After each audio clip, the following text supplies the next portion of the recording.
live streaming service. So we're on? No. It is. It's setting up your meeting. And we don't get the unwritten rules. Oh, no, you're going to get them. All right, go. No, so the thing with the unwritten rules of baseball is that like some guy hit a 3-0 pitch while their team was up 9 runs in this like late innings.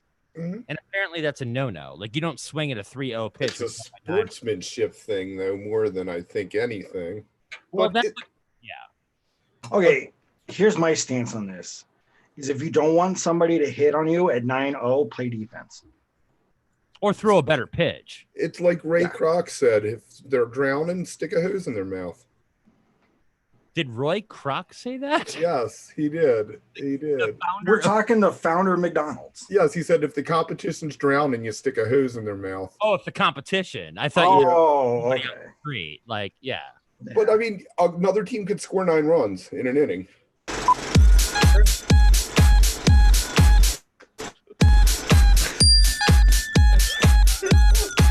Oh, yeah, we're rolling.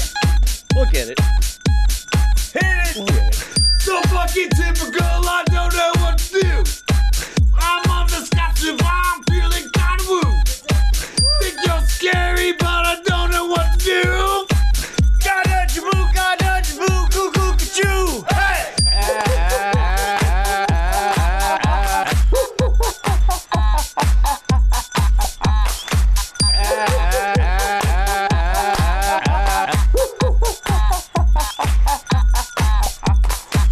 So fucking typical, I don't know what to do. I'm on the Scotch and I'm feeling kind of woo. Think you're scary, but I don't know what to do. Got your boo, cuckoo, ka-choo. Hey!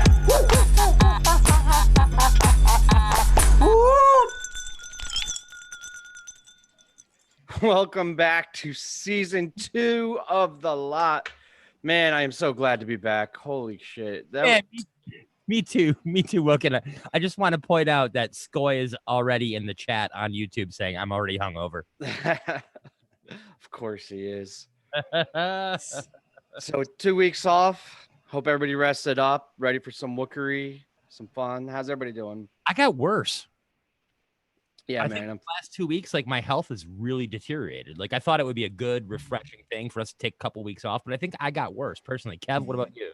I stopped eating meat, so I feel a hell of a lot better over the last 2 weeks. Oh, is that your new Osiris shirt? Nice. Yes, that's my new Osiris shirt there. We need to get some cool threads Cool. out. We do need shirts because I would love a Wook Plus shirt. Yeah, we should do that. Llama, how was your time off? I didn't realize we had time off, man. Like we've been doing stuff on the blog. That's true. You guys have been doing yeoman's work on the blog. You guys Kevin go- knows more about it though. Yeah, I just navigated. check with my boy T Strong really quick here. How you feeling, buddy? I'm feeling good. It's a nice, refreshing couple weeks off. It's nice to be back, though. It's like anything. I like the shows. I miss it. Like I'm ready to be back. I miss you guys. Aw. Yeah, I missed you guys too. It's Aw. nice. Aw. Season 2, baby. Cheers. That's right. Woo! Woo! You guys have been doing, but while we've all been taking a break, you guys kinda. You guys have been working on the blog quite a bit. Wookplus.com. Kev, what's up? Well, this week is covers week. We're doing Llama is running a thing where he's talking about bands and what song of Fish's they should cover, which is every day this week. And tomorrow we have something coming out called Fish and Trips. And it's about fish and British... like fish and chips. Yes. It's about fish and chips. It's about fish and psychedelic music. Osiris beat us to the punch with Genesis last week, but we have the whole story. And we're going to run that down Wednesday. And then Friday, Llama and I are going head to head with the 5 songs fish should cover. That they haven't covered? But they have not covered yet, yeah. Wow. That in itself is a feat, just finding 5 songs they haven't covered. They have not covered Call Me Maybe. They have not done Call Me Maybe. No. That's a good Shocked. Fishman song. Fishman should be all over Yeah, that. exactly. Hold your head up and to call me maybe. I like As it. long as Yeah. they don't do WAP, we'll be all right. I don't think they yeah. A whap into ass handed. There's wet ass fish. Yeah, wet ass fish. I prefer weird ass fish. Yeah. That's funny. Well, I'm looking forward to that. I don't want you guys to spoil it, but I kind of do. I kind of want to be like, I want to know at least one. Yeah. So, what do you have a band that should cover Fish? An example? Okay, so as far as the cover Fish thing, there's the guitarist from the National, Bryce Dennison, I believe his name is, curated a bunch of indie artists covering Grateful Dead songs, and I was like, hey, what if he curated a bunch of like indie artists to cover Fish songs? So it's all bands that are like active today that are just, the Strokes are up in there. So shit, I don't know. No, I mean I know the Strokes, but No. Goose is on there. I did put Goose on there though. nice. Wait, We should talk about it. Yeah. I'm sorry. So you're saying bands Fish should cover, or bands that should cover Fish? Yeah, no, he has Goose doing. What song did you pick for Goose? He doesn't remember. I don't remember. I think Humphreys had Tweezer, maybe. No, it wasn't Tweezer. It was Well, you know what? Go to Wook Plus. yeah, go to Wook Plus There's and find out your what I answer. put. And check it out. Yeah. We said So that. during the week it's bands and what they should cover Fish. And on Friday it's gonna be what songs Fish should cover. Got it. Okay. That's awesome. Yeah. So we got a big show tonight. Some 3 outstanding guests. We're gonna have fan art back. He was on the Tom Marshall episode in the first season. So, and I think if you guys remember, I think he got cut off early or had to run, so he didn't really have a full time slot. And he has a new project coming up and a bunch of cool things. So he'll be our first guest of the new season. Then we're gonna have Ryan from Trey's Guitar Rig, who is absolutely fascinating, that website. I mean, if you're a gearhead or music guy, or even if you're not, like, right, like I don't really know a ton about like effects and pedals and stuff, but I still find it fascinating. And then we'll have Adam Chase, one of the brothers who started and plays in Jazz's Fish. He's the drummer. So it's gonna be a great episode. I love Jazz's Fish. I can't wait to talk to him. And I'm also, well, all of them. I mean, we've talked to Adam. We've talked to not Adam. I'm sorry. We've talked to Fan Art before. I think I missed that one though, so I'm really excited that he's back on. Oh, that's right. You weren't on that episode. Yeah, if you can get Tom Marshall as well, because I missed that. That's funny. And Brian Hey, Tom, if Reese. you're watching, we're going to need to rebook you. Brian Reese was Just on come that on one. and explain what kind of pizza you'd write a song about. That's all I really want to know. Oh, that's funny. Don't make me spit out my solo cup, Llama. That was funny. What are we drinking tonight? What's everybody got? I mean, I got my standard here. I'm not telling you what's in the red cup. I'm going Crown and Coke, so it's kind of the in between. It's not full Manhattan, but just a tap, just a touch. Did you buy wine last night? Yeah, that was for the wife. Oh, okay. I'm going with the Benedictine brandy, even after the fight we got in the other night. Wait, you got in a fight with the alcohol? Yes.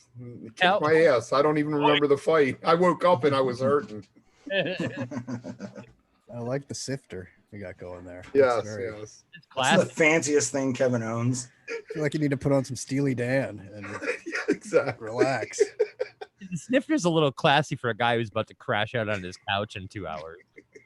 On the floor. What do you mean he makes it to the couch? You think you'll make it out of the show tonight? Oh, I didn't crack the bottle till right before we came on. So. Okay. You have a fighting chance. Yes, I do. Tim, we're not even 10 minutes deep into the show and you're already getting chat comments on your hair. Yeah, the no hat. Uh-huh. Positive? Negative? Yeah. What are we Nice doing hair. here? It says nice hair, Wook. Ah, I think that's nice. positive. Yeah, man, it's growing out with the whole quarantine thing. I figured I'd try something different. You're lucky I had a hat, or I would show you up. I'll probably go back to the hat next time. He's got us all beat. You should try a bandana. My wife wants me to get the Travis haircut, or as she calls it, the Uhtred haircut. Uhtred, son of Uhtred. Hold on. Nope. So we touched on the Unlucky blog it's side. easy. Maybe I want to take a chance real quick before Pete gets in to talk about some of the other shit we have coming up, because Wook Plus has some exciting things on the way. Woo! We got the Wookiees, the second annual Wookiees coming in September. Did we Oh, pick yeah. a date for that? I think you said the 20th, but I could be wrong. No, it was the Friday. It was the 18th. Yeah. Okay. Cool. The 18th. It was one of those Well, the days. Wookiee Awards. We have some. What do we call it? Weekend of Dicks. We're gonna have a bunch of content on the Dicks weekend, so that'll be fun. Story time is returning. My Wookiee. I bet my Wookiee. Travis got a soundboard now. We know that our new producer director of this show, Travis is strong. That's right, to strap in for some fun. So far, that's the only sample we've heard. It's the only one I've pulled, so it's just gonna keep coming back. Future episodes will get better at this. Yes, it was a 2-week vacation. We just kind of got everything together last night, as we do. Well, actually, this afternoon, to be honest. We're gonna let everybody on the real secret about 2 hours ago. By the way, how good is that new intro? Holy shit. Oh, You yeah. killed it. I love it. I love it. I think it's great. I'm glad you guys like it. It was a labor of love yesterday. I got a little bit scared with that close up on the Nitrous Mafia. I was like, that's a little close for comedy. I never realized how aggressive the black balloons are too. Right? Like for some reason when they're the rainbow or the colored balloons, it's like, oh, everybody's just partying. We're at like a circus. And all of a sudden you see the black balloons, you're like, oh shit, ice cold. Scary Nitrous. That's when you get into the hippie crack. That's when it's hippie crack is in a black balloon. Exactly. Avoid those guys. Scared. That's good B-roll though that you found. Yeah, and it was all fish lots. 3 different shows, I believe. 3 or 4 different shows. I would call that B+ roll. Solid. Hey, I doubt anybody will say yes to this, but has anybody been at tonight's dinner and a movie show? What is it? Yeah. Chad, why don't you start there? What's tonight's dinner and a movie show? It's from Bill Graham, and we're the least prepared people that do this shit, right? Like out of all the people that do these types of shows, everybody always like has notes and stats. I mean, you see the damn after show, Missy and Baker are like perfectly prepared. They have the cues, and then we come on, we're like, fuck it, we'll just figure it out. I don't even know what to show. Because this is the lot. That's the way life is on the lot. Yeah, I know they came with notes and scripting and everything. So good though. They really stepped it up. They did. No, I've never even been to California. I lived in Colorado, and the farthest I made it was Las Vegas. Never crossed the border. Yeah, I've never been to Billy gas Graham money either. in Vegas, did you? Sort of, something like that. Someone told me the buffet was free if I gambled. Sucker for a free buffet. That's San Francisco though, right? Billy Yes. Graham? Yeah. Man, that was. Go ahead. Oh, I was just gonna say, I definitely remember not being able to like even live stream this show because I had just moved into an apartment for the first time in like 6 months. So like it was like a big moment for me, not living in hotels and people's couches. So like it's a good cap to the end of that, right, man? It's a good start. I don't remember this show specifically, but I remember thinking this is 2012, right? That was a good year. Like that was a good tour. So I just from the time period, I think it's gonna be fun, but I don't actually remember the show specifically. It'll be fresh. Yeah, I think definitely. And also like that theater's small. Like it's not a big arena. So it's August 19th, 2012. I won't give away a set list because people don't like that. Plus I forgot it. And roasted potato tarts on the menu, apparently. I have no idea what that is. So do you think that when Fish plays on the left coast, they have a different energy than on the East Coast? I haven't been to a lot of East Coast shows, but I would say yes. Just judging by Couch Tour, yes. Right. Yes. Is it still the left coast if you're facing south? Good question. Good question. Yes, it's only when you're looking overhead. Those maps, when they do like the flipped or the inverse, the mirror of the maps, trip me out. It's so weird to see the California on the right side or upside down. Yeah. Yeah, I've never been to a West Coast show either. I mean, I was in Colorado, but Colorado's a different thing. It's like a micro world, you know. Everything's different there. At a LA show this year, but that didn't happen. I know. We bought tickets to the forum and everything. Yeah. We were gonna meet for the first. T and I got tickets 2 sections apart, completely random. Oh, Yeah, and I think I was like right in the middle of your 2 sections. yeah, you were. Coming out. Yeah. And forum shows have gotten increasingly better over the years. Yeah, I will say because there's always, you I know, love- Do they It's a good only play place. one night? That's usually like just a one-off, right? Yeah, because they were going to San Fran the next day. You would think it's that they usually play like multiple combined nights. with, they'll do like here in San Diego or come down from San Francisco and then do a night here and the night in San Diego or something. But they Because didn't California's do so that the last big, couple it's times. Yeah. they could play a full 10 days doing multiple shows just up the coast of California. They did that one tour. They did that whole like what they do, like Gorge, then Bill Graham, then Santa Barbara. Wasn't that the tour Cool. after Baker's Dozen to kind of make it up to the West Coast? It was something like, or it was, yeah. And it was all something the like East that. Coast fans are like, "What the fuck, Fish? What are you Yeah. doing?" Because that was 2018. Because I was like, oh man, I'm gonna have to like brew a pot of coffee to stay awake for this set. Yeah, dude, couch tour on the West Coast shows is so hard to stay up for. Oh man, it's so sick on the West Coast though, man. Yeah, it's the Oh, when best. you're watching Yeah. East Coast shows, Yeah, Like New Year's. Like New Yeah. Year's is great because it's over and then you get to go out and have a New Year's. Like it's fantastic. so I don't want to give away an award, but I just had a thought that the best Fish debut this year for the Wookiees, since there hasn't been that many, should be Rescue Squad. I Didn't guess it- it does count. this year, Didn't we huh? just talk about that? Chad? Did we? I bet my Wookie.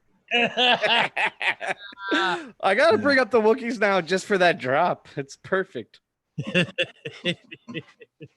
mean, what else did they bust out this year, though? I don't know. They haven't played. That's the point. They played They Mexico. played in Mexico, bet so you my have to remember Wookie. that. Apparently, I spelt Wookiee wrong too on the first Wookiees. So we're just stuck to that now. We're pot committed on spelling Wookiee wrong. How did you spell a made-up word wrong? And Star Wars nerds. Wait, it's IE, right? It's 2 E's, apparently. No, Or- it's IE and then put presented by Captain Kirk. Oh, pissing people off now at this point, Lama. That's just like you're asking for a fight. Yeah, I put out the original like Who here's announcement scared of and Star Wars? got nerds? like 4 or 5 private messages like, you spelled that wrong. You're such an idiot. Like, all right, buddy. I'm look, chill out. If I remember correctly, the 2 E spelling of Wookiee is copyrighted by George Lucas, so technically That was my you did excuse. spell it correctly. That was my excuse. As the assistant to the blog manager, As there I feel like it's isn't it. 1,000 things that we could get sued for. I don't know nothing. We don't monetize though. It's Whew, fine. good thing we Fuck don't it. sue for double negatives. I bet my Wookie. I bet my Wookie. You need to get the one like the little keychain that used to say "Eat shit." Fuck you, eat shit.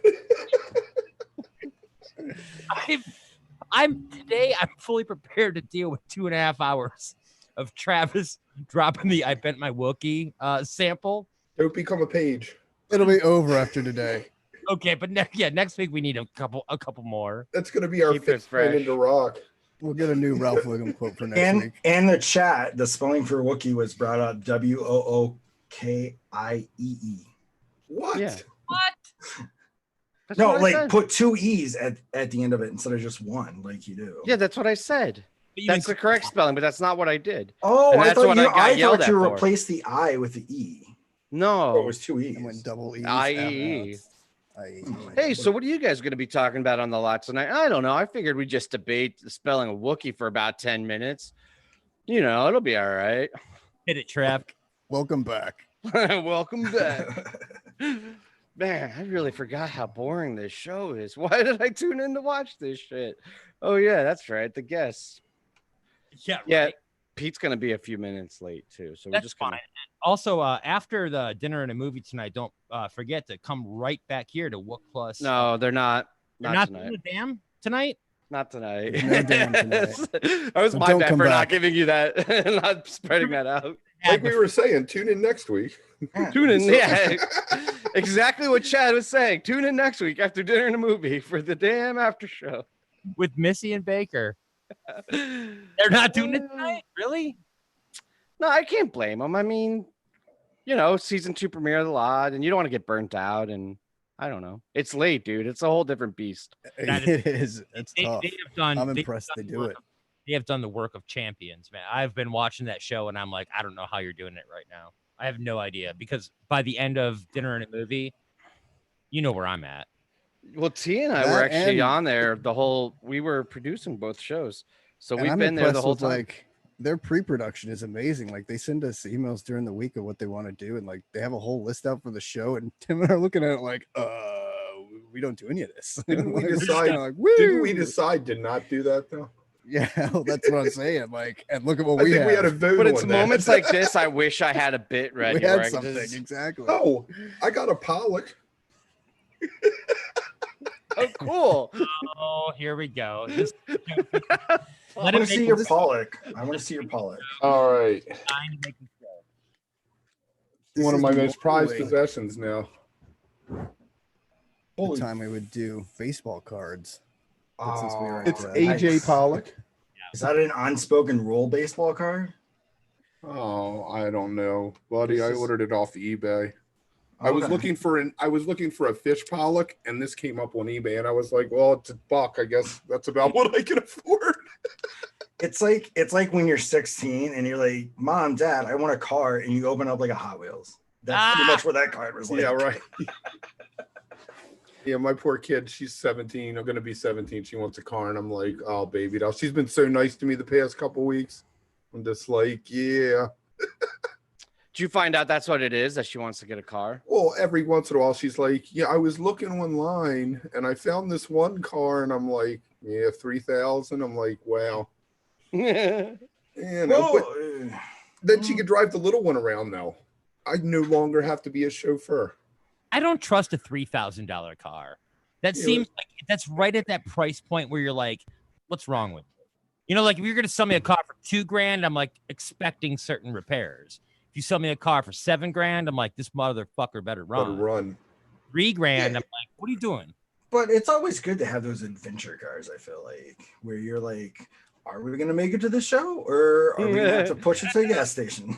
Like the time I drove a Pinto to Ohio. I had one of those on the way down to Jazz Fest in 2020. I had it was a Ford Escort, red little thing. I had just gotten the head gasket sealed, and I broke down in Mississippi somewhere.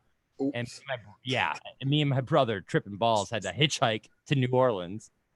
We had our cooler and our stuff in the back of some guy's pickup truck and rode the rest of the way to New Orleans. Got to our buddy's house and camped in his backyard. I sold the car for $400. There you go. Do you ever have your car die during a show? Like you're tailgating, you leave a light on or a door open, and you come back and your battery's dead?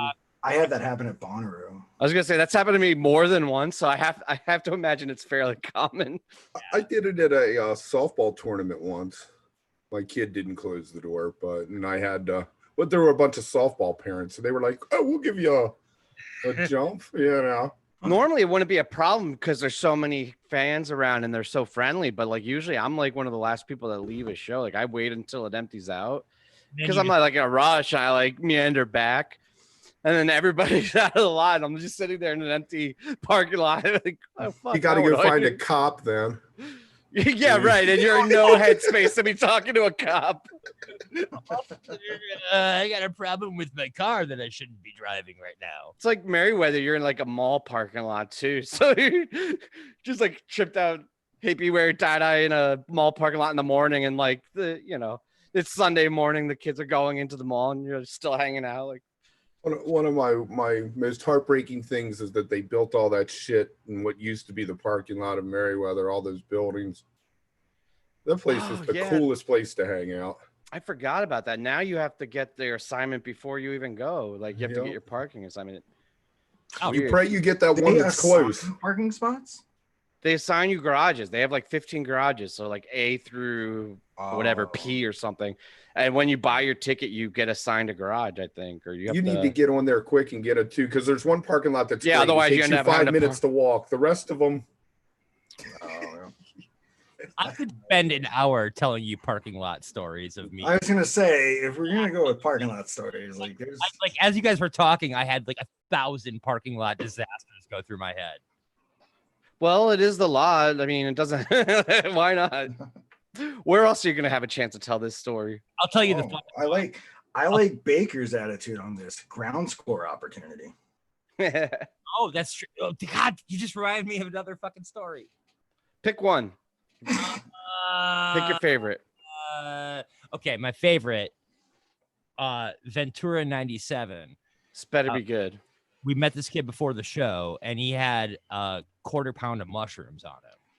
And he asked us if we would keep them in our van until after the show, and he would meet us after the show. And we were like, sure, bro. Put his quarter pound of mushrooms in the van. Went to the show, had a great time. Came back out to the van. I waited around the lot for 2 hours for this guy to show up. He never showed up. I found the nearest person I could find. I think this is beyond the statute of limitations at this point, so I think I'm okay. I was just like, hey, man, who wants a quarter pound of boomers?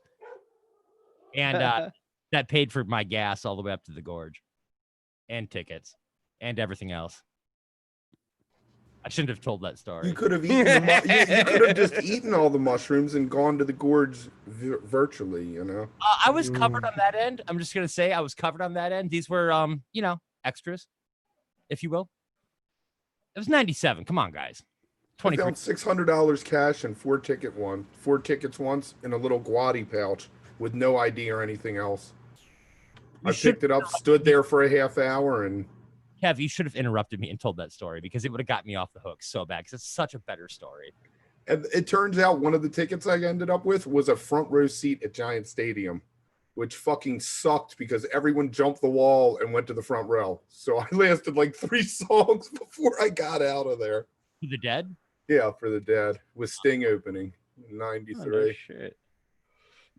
All right. Well, anyway, it looks like we have our first guest. Paul here? Paul? Pete? Pat? Pete? No, Pete. Come on, man. I'm sorry. Come on, man. Is All right, T, do your thing. I'm not in charge anymore, so when there's these awkward pauses, that's Travis. How about Tom? He needs the Jeopardy theme. I got that. Please welcome to the lot our next guest. He is all things upstate New York and the curator of the upcoming virtual fan art show. It's at Fan Art, Pete Mason.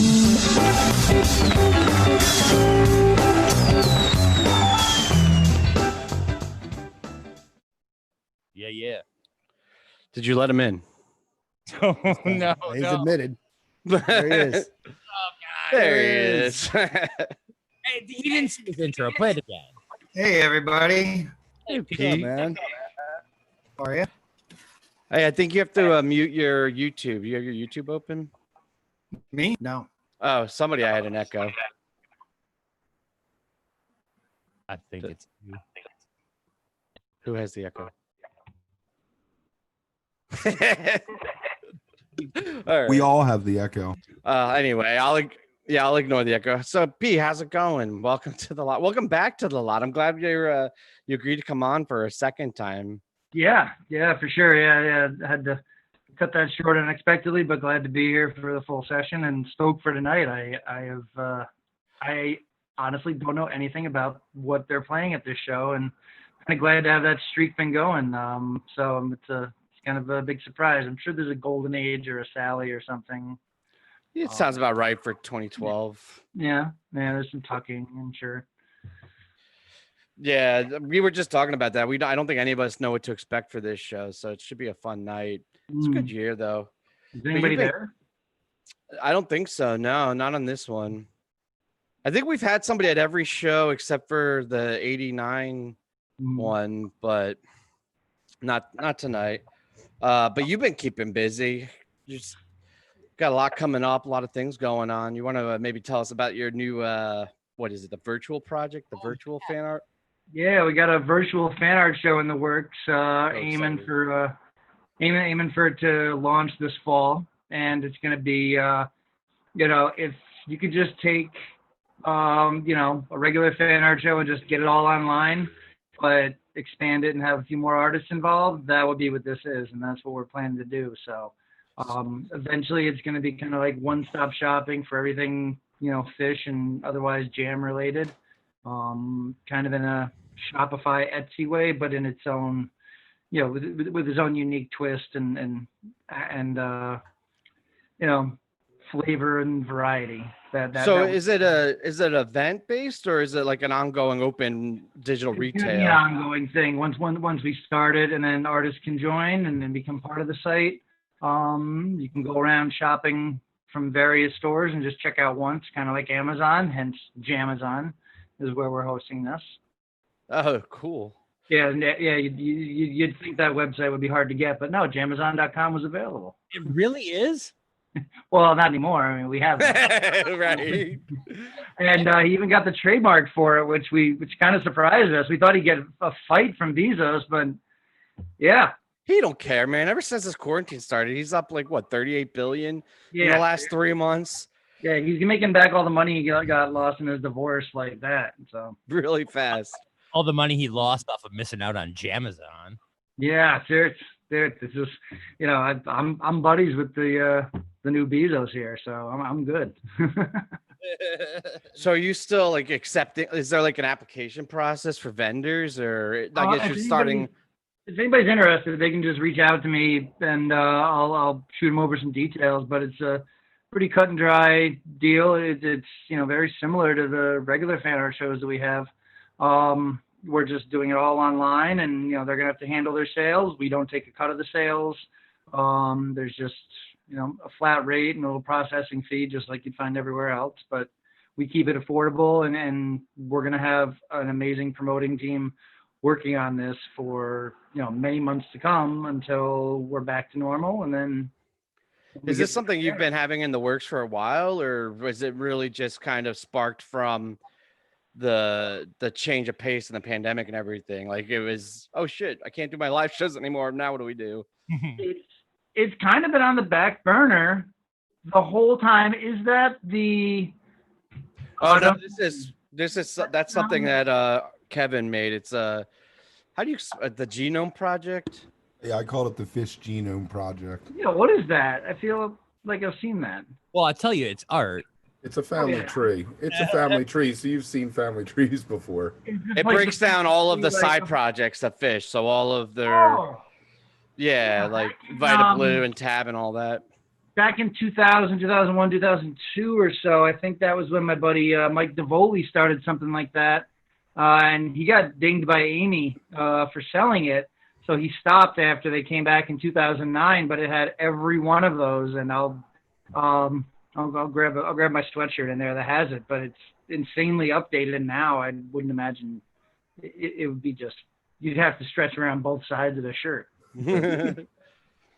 Yeah. No, it's great. That was a little side project Kevin did, but it came out really cool. What was Amy's issue? Amy got me a few times selling shirts back in the band member names. That was the main thing, and I can get that, but this is like, you have to consider the style of the art and what you're making, and if you can't avoid it or you can't fake it, then don't do it.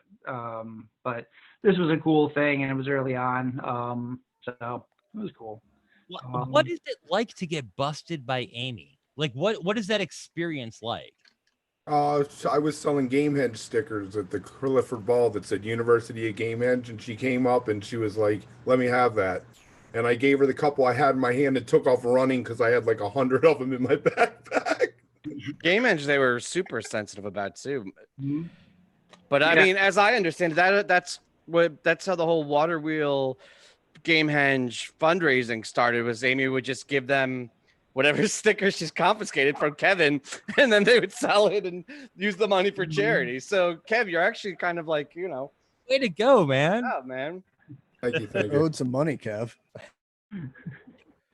Yeah, it was weird though, because you knew it was her. It took you a second, but you were like, "Oh, you're Amy." She took some Gaiuti shirts from me at Merriweather in 2000, I think, too, or 99. Because on the back it said, "I hope this happens once again." That's what she busted me for, was using the lyric. Oh, You can use lyrics. That's fine. You can't use the entirety of a song and then resell it. So, that's. I wasn't gonna I argue. wouldn't even say that's gray area. Lyrics are fine. Go ahead, Chad. I'm sorry. I'm so confused because I've been on dozens and dozens and dozens of fish lots, and I've seen so many bootleg shirts being sold.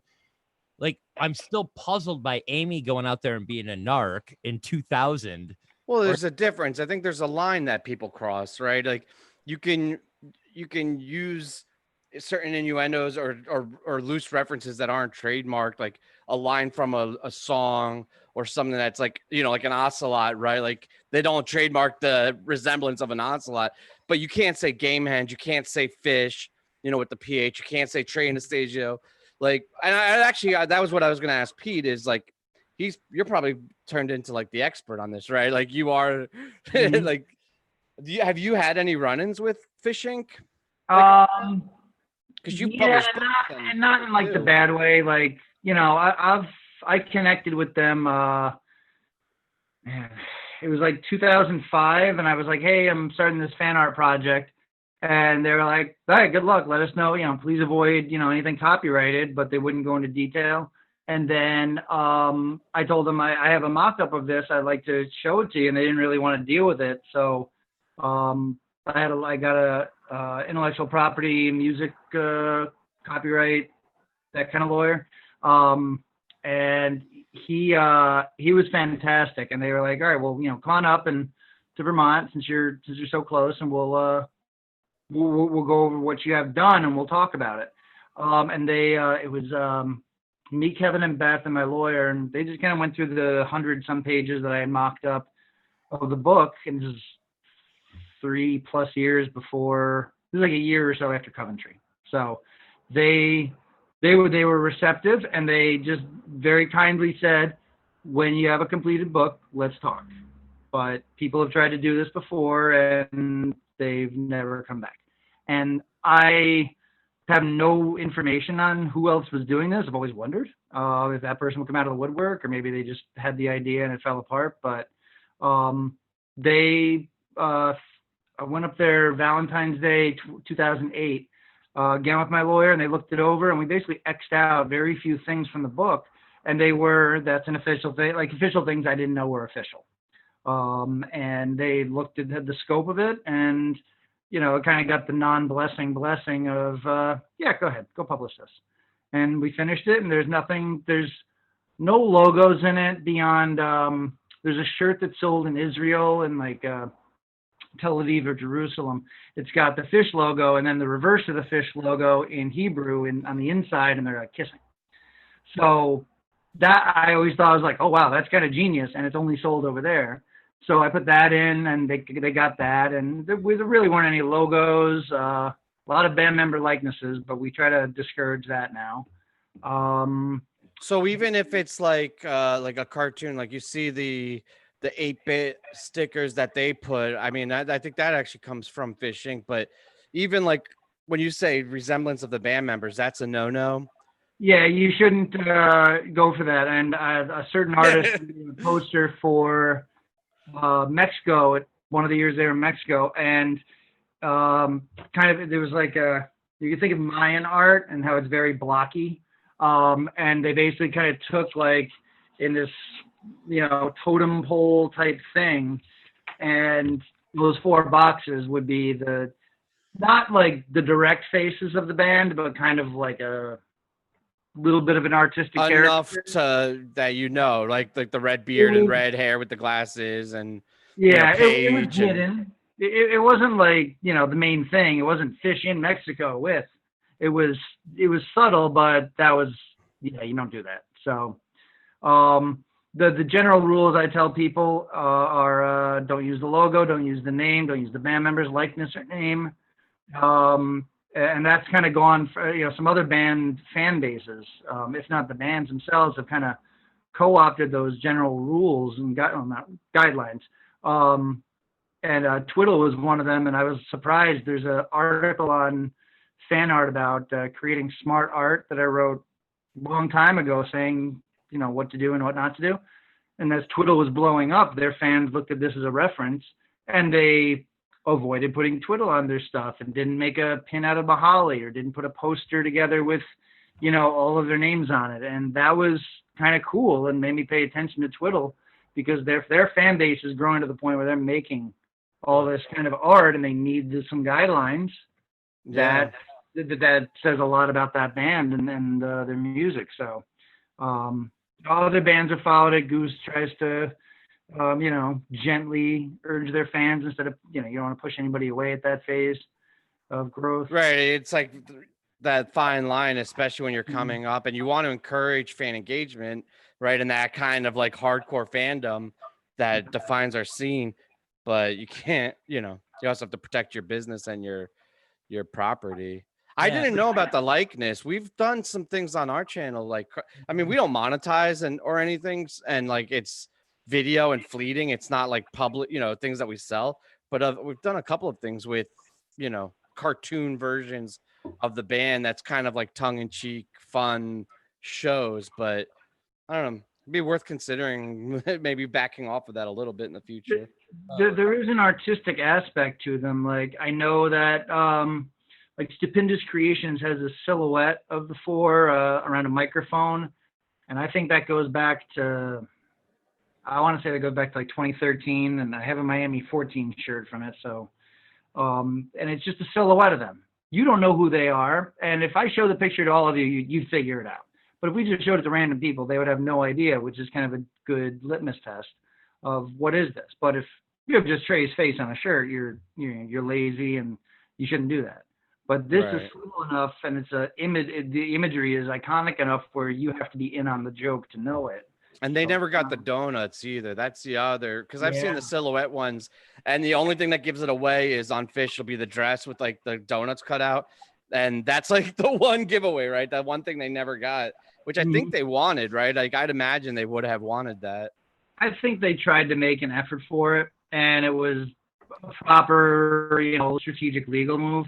But at the end of the day, and I learned this early on, that the lawyer that I had for the process of getting the book published I learned so much from the guy. The main thing I learned is you can't copyright a color. You can't copy or trademark a color or a pattern. To a degree you can, but like red circle on blue background, how big is the circle? How wide is the circle?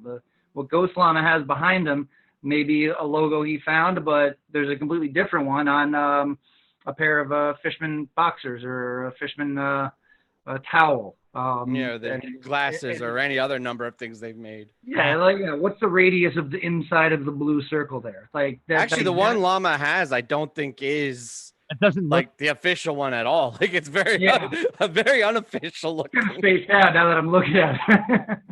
No, I'll get back to this in a second, but now that you brought up llama, I've listened to your conversation, but I've been staring at llamas and yours beards.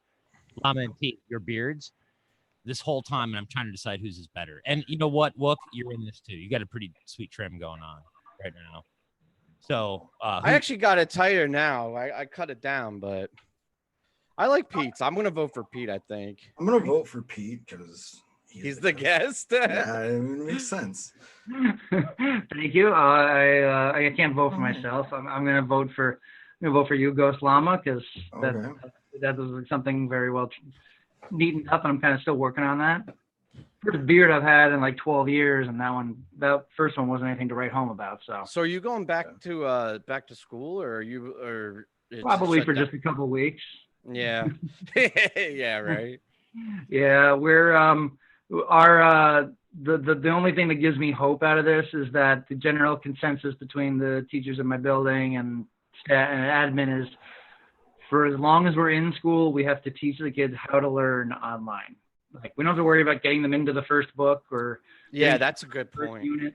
It's how do you learn online? How should you do this? And in March through June, it was kind of a crapshoot, and we had to like chase some kids down. But I teach in a very small district, so it wasn't the worst. And then now we're going to be doing real time, 5 days a week, 7:45 on, and the kids have to be in their classes, and they get 5 minutes in between. But if they're the online class, but if they're in school, they go through the halls and everything. No, the teachers move between rooms, not the students. So the students stay in their own Such room. a smart solution. Yeah, wow, yeah. I can't believe how simple that is. I didn't even thought of Yeah, that, the but like that's teachers such a just move good around solution. The school is so small, so it's pretty much safer. So Yeah. you just shuffle around. That's crazy. You just like blew my mind. I was all ready to move on to a different topic because like I've been told not to dwell on the COVID mark, but that was just like, holy shit, that's a brilliant idea. How are you still doing a lot of writing with NYS? Has that been keeping up? I mean, there's not a lot of live music going on, but I know you guys were publishing a lot of stuff. Yeah, in May I took over full ownership of the site of NewYorkCityMusic.com. Thanks, and I gotta say the team we have is like the strongest ever, and we've been moving ahead on a lot of projects that we mothballed for years. The results has been just tremendous, a great response. Discovering a lot of artists all around the state because everybody's had to improvise and go on streams and find something new to appeal. So even if there's no shows to review, there is a lot of news out there, and we're being provided with a lot of content that we can work off of. We've also shifted in two ways. One, I mean, I'm teaching online as it is, so I decided, all right, let's just make sure we have some more interns. We had like a half dozen interns this summer. I felt like I was teaching without having to be in a classroom or anything like that. And these college kids are getting a lot out of it because guess what? Our internship is easier to get now than all these high profile ones. Is it paid internship or is it just the title? They get credit. They're getting college credit. Wow. We gotta set that up. Like the end, right? I feel like a college won't go for, oh, you're interning at Wook Plus. I also think just for the record, we need to timestamp about 30 seconds ago because the entire people that are watching this saw me try to light the backwards cigarette. I lit the filter. Oh, that happens. You know, it's like a 3 a.m. thing. And that's a dark filter too, right? I used to do that with lights that had the white filter all the time, but that's a colored filter. I'm just not paying attention. That's all. I quit though. I'm proud of it. Don't smoke, kids. The best way to prevent that's to quit smoking. Thank you. Anybody else? I'm so happy to now be on the other side. For years, I had to catch shit for it. And for the first time, I quit right before the pandemic. So it's like, woohoo. Actually, right now is a good time to quit because it is too hot to smoke. It is so fucking hot outside right now. P, are you with me? Pete, where are you located? Where are you geographically? New York. Oh, you're right. Upstate New York. Right. Where at upstate though? Albany, Manans. Okay. Because I lived in Binghamton for years, so. Oh, nice. Yeah. Nice. We've been one New York State music thing we're working on is the best art or the most famous artist from every county in New York, kind of doing like one of those definitive lists everybody can argue over. Whatever county, Broome County? Yeah. Who's the most famous musician to ever come out of there? Ooh. Man, yeah. The creator of the Twilight Zone is Broome County's claim to fame. Rod Sterling. That's right. From that county. Yeah. Rod Sterling. Yeah, I thought you said went Rod blank on us Stewart, there. and I was like, what? Like five people said Rod Sterling, and Llama just stared blankly. It's like, do we lose him? I know. I thought I was like, oh wait. I was told not to talk as much, so I figured I was taking advantage of it. So count your words. Watch your words. Correct question. Rod Sterling? I thought you said Rod Stewart. I thought somebody said Rod Stewart, so I was like, well, they're not talking to me. Albany is the coldest fucking place I've ever been in my life, by the way. There was a Twiddle New Year's Eve there, I think like 3 years ago. Is that you probably weren't? What was the year that the big boat, not the big boat, Soul 2017. 17. We that was the 1 year we decided to do Twiddle instead of fish for New Year's. And in Albany, it was like negative 15 degrees or something. Yeah. Fucking freezing. I know. I can't believe I just admitted that either. Just go anywhere north of here in the winter, and it's just bitter. Like, I've been loading out of the monopole in Plattsburgh, and like negative 20 wind chills building up. and then driving home in a van that has barely any heat, and you feel like the end of La Bamba, where Richie Havens is like, oh yeah, I'll get on the plane. Like you almost want to do that and just let everybody suffer in the van. So it's yeah, the winters can be bad, but you went to New Year's you opted for twiddle over fish. Can we talk about that? Yeah, it was a mistake. We were on my wife especially was on a really big twiddle kick. Like just for that 1 year, we did like 14 or 15 shows in a row through the fall and into New Year's. And I don't know, like what was right before that? I forget what was the New Year's right before that. Petrichor, or was that Petrichor? And I think we were like, I shouldn't be admitting this. Thank God we don't have that many viewers, but I think we kind of burnt out with Petrichor, like with the whole New Year's thing, because it's such an effort on New Year's Eve with New York City and Manhattan, and it's so expensive. And the night Saturday, the 29th and 30th, we always have way better time. I mean, for us, right? Like they're better shows. So I think we were just like, hey, let's try something new, and we regretted it.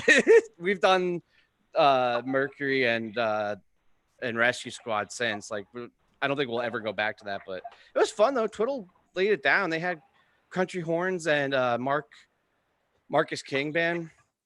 Oh yeah, they opened at the Palace Theater up in Albany. So it was a cool show and it was a cool vibe, and it was a fun party, but it wasn't Soul Planet. The next time Marcus King actually came up there, he sold out Cahoe's Music Hall, and to everybody's surprise, and it was the same night the Disco Biscuits were at the Palace. So Marcus King got done at 10:30. So by the time we're all down at one of the bars after, we ended up in a bar that has Marcus King and his band in there. And a couple of his band members were going up on stage and playing with the band that was there. He's just hanging out, and he's like first of all, he looks like Sam Kinison without the Sam Kinison demeanor. He's the happiest guy. He's the happiest guy. The exact opposite of Kinison. Got that Western what do they call upstate South Carolina country, like just super kindness vibe, and chatted with him all night, and it was the coolest shit. And I was like, he's super friendly. Yeah. Hey, so Pete, I have a question. Yeah, good. What's the coolest piece of art that you own? What do you like the most? I'm looking at all this stuff on your wall behind you, and this is kind of thing. So, like, what's the greatest piece that you love the most at this moment? I'll show you that one. The ones behind me, I will say that these are the only three official posters that were made for Trey's 2001 summer tour. And I had two of them, and I did a lot of that tour that year because I planned to drive around the country. So that's the Greek. That is Alpine, which is notable because Medeski and Ray were on keys that night. And at one point, Trey got on keys because he was doing that all summer. So there were three guys on keys, and then there was this Jones Beach show that Mike showed up for the encore. And those are dope, man. Mountain in the Mist, Bathtub Gin, something like that. But I'll turn this around. This would be one of my favorite pieces. Only 25 done of this size and 25 of a smaller by Vinny Narrow. He's from actually from down near Binghamton. He fantastic artist. He stayed with us that year. And the notable thing, I'm going to zoom in. I don't know how blurry this will be, but that is all like fine pen art, all the details. So this is the whole organ. But if you look at the clocks, yes, the clocks are set for 10:29, 10:30, and 10:31. So that's how he worked the dates into the to the poster, which just says Boardwalk Hall, Atlantic City. So yeah, that is probably my favorite of. Jesus, look how much art. I mean, obviously, it's pan art. I don't have any wall space. I really need more. I really need more wall space. And I'd say this one as well. This is this is from the same run. Kerrigan, Atlantic City. So you get the beats in the exterior, but this is the roof and this is the inside. So he kind of melded the two together. Oh my God. Yeah. That's so cool. I Airbnb need so much wall space. A couple weeks, like Airbnb at your place. You guys just go out of town. This is like the third or fourth time you've solicited an Airbnb on the show, Chad. every guest we have, I want to go stay at the house. I swear to God, that's my thing. That's because they all have beds. You can get off a futon for once. Yeah, I know. Oh, and I don't have a beard. It's so sad. I had one. Speaking of beards, the chat voted for Pete's beard. Oh, that's nice in the chat. Like I asked them, and they were like, "Sorry, bro, you lose." I go Pete's beard too. Sorry, guys. Yeah. Dang, this has been a work in progress. This would be another good spot for one of those pre-produced segments like Missy and Baker do on the after shows, like take a breather, right? Like an intermission. Play a game or something. Got a few minutes, yeah. We did talk about in season 2 we were gonna play games, but then we kind of just like dropped that. I was thinking about this earlier when I pulled this koozie out. Is you have somebody make a fake commercial walking around some campus for Carina University. And if sorry, you can see in the small print. Fake commercials. That's exactly the type of content we need on these shows. Fake commercials.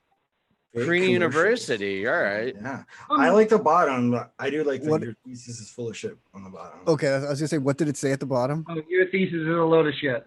Yeah. Awesome. I got this at Dick's 2013, 2014 maybe. Nice. And it was I just grabbed it earlier. I was like, that'd be a good like fake college commercial, and you have some ambient Carina in the background and just make that your tagline. Your pitch has been greenlit. This will be we're gonna do that. Right. Tune in next week to the lot, and you'll see. You'll see our first fake commercial. We really need to get that intern program running. We could just have them cranking out commercials, man. Just fill in. I have a great in at 2 colleges, and I'm batting like close to batting well over 900 with the interns. Where's that? That's me. That's my siren. It's the 7 o'clock, for the first responders and stuff. Oh, that's cool. I thought you were having a tornado or something. Air raid, air raid. Air raid. Air raid, freshman. Good callback. So what kind of what New York band, Pete, do you think is the next up and coming band that's going to come out of New York? Statewide, I'd say to keep an eye on Annie in the Water. They have their lineup is better than ever. They have Formula 5's former keyboardist Matt Richards, the bassist from Space Carnival, the drummer from Lucid, and it was one of the last shows I saw back in February. They did a tour with Haley Jane doing Fleetwood Mac's Rumors. And it was great. I saw it 2 nights in a row. It was, the album's the album part, but everything else was a little different. And they bring a lot of energy to the stage. And even without her, they're standalone great. So I'm expecting some good stuff out of them. They're not from New York, but they're very close. Dogs in a Pile. They're from North Jersey. They are phenomenal. They are like all seem to be early 20s. They played at a socially distanced backyard event I went to in Jersey, and they killed it. It was like they played a great version of Music Never Stopped, and I swore in the second set they just went back into that jam out of that. I was going to ask you if they did Grateful Dead stuff. Obviously, Dogs in a Pile there.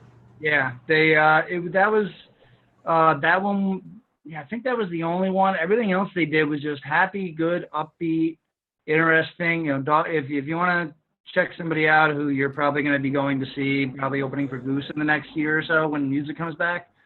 Taking the Goose spot as Goose moves up. Yeah, precisely. Yeah, they've. There's quite a few smaller artists that are kind of making their moves right now, and I'm loving seeing what they're coming up with. But yeah, those are the first 2 that kind of pop up. Do you still have any interest? I mean, it's weird because obviously not at this moment, but I know you were I don't know if it's management or promotion or something. You were kind of working with Formula 5. Do you still have interest in doing that? Or is there any bands that you're actively working with, or are you staying more on the content side and the art side now? I'm kind of staying more on the content side. I've talked to a few bands who were looking for management, and I needed a little bit of a break after they called it quits. And I was all about it, and I was ready to start working with the band and earlier this year, and then everything happened. Yeah. So, no. I was bummed when Formula 5 broke up. Like, I don't know if they were like super huge or how many people outside of the tri-state area know them, but I saw them a couple of times and I really enjoyed them.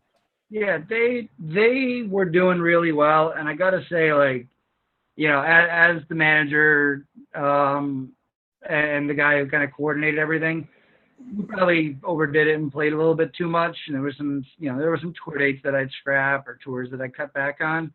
But I mean, I don't regret any of it. These guys had sellout shows in Denver, across New York, into New England, played some amazing festivals, and we were ready to be opening up for Allman Betts Band at Brooklyn Bowl before this looked like it was going, or not this year, last year, before they were like, no, we're done. We're playing these couple of limited shows and this one festival, and that's it.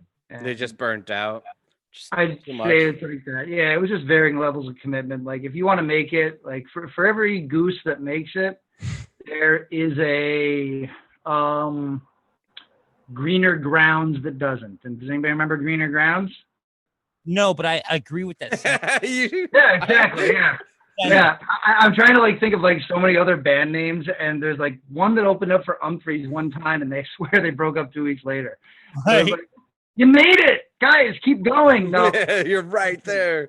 Yeah, we were a month. We were 3 weeks after we opened up opened for the Biscuits at the Palace, and we were like they were the band that the Palace was pushing for. The Biscuits were on board for, and people were like, "Oh yeah, we got to have them there." And we got that spot, and 2 weeks later, one of the band members was like, "Yeah, I can't do it anymore." I'm like, oh. Yeah, let's there, get somebody new, and no. Yeah. Yeah. So we actually have our next guest. I don't want to intrude, but you're gonna hang out, right, Pete? Oh yeah, for sure. I'm gonna grab beer, but yeah. T, are you there? I am here. I'm letting awesome. Do you want to bring in Ryan and do the thing that we go. You do? Intro, because Pete never saw his intro. Am I right, Pete? You didn't see your intro? Did I have an intro? You did. It was badass. We'll send you it. All right. Oh, thank you. 1 second, Ryan. Oh boy. We're so professional. Season 2 is starting. The guitarist. Our next guest on the lot knows way more than you do about Trey's guitar rig. Please welcome Ryan.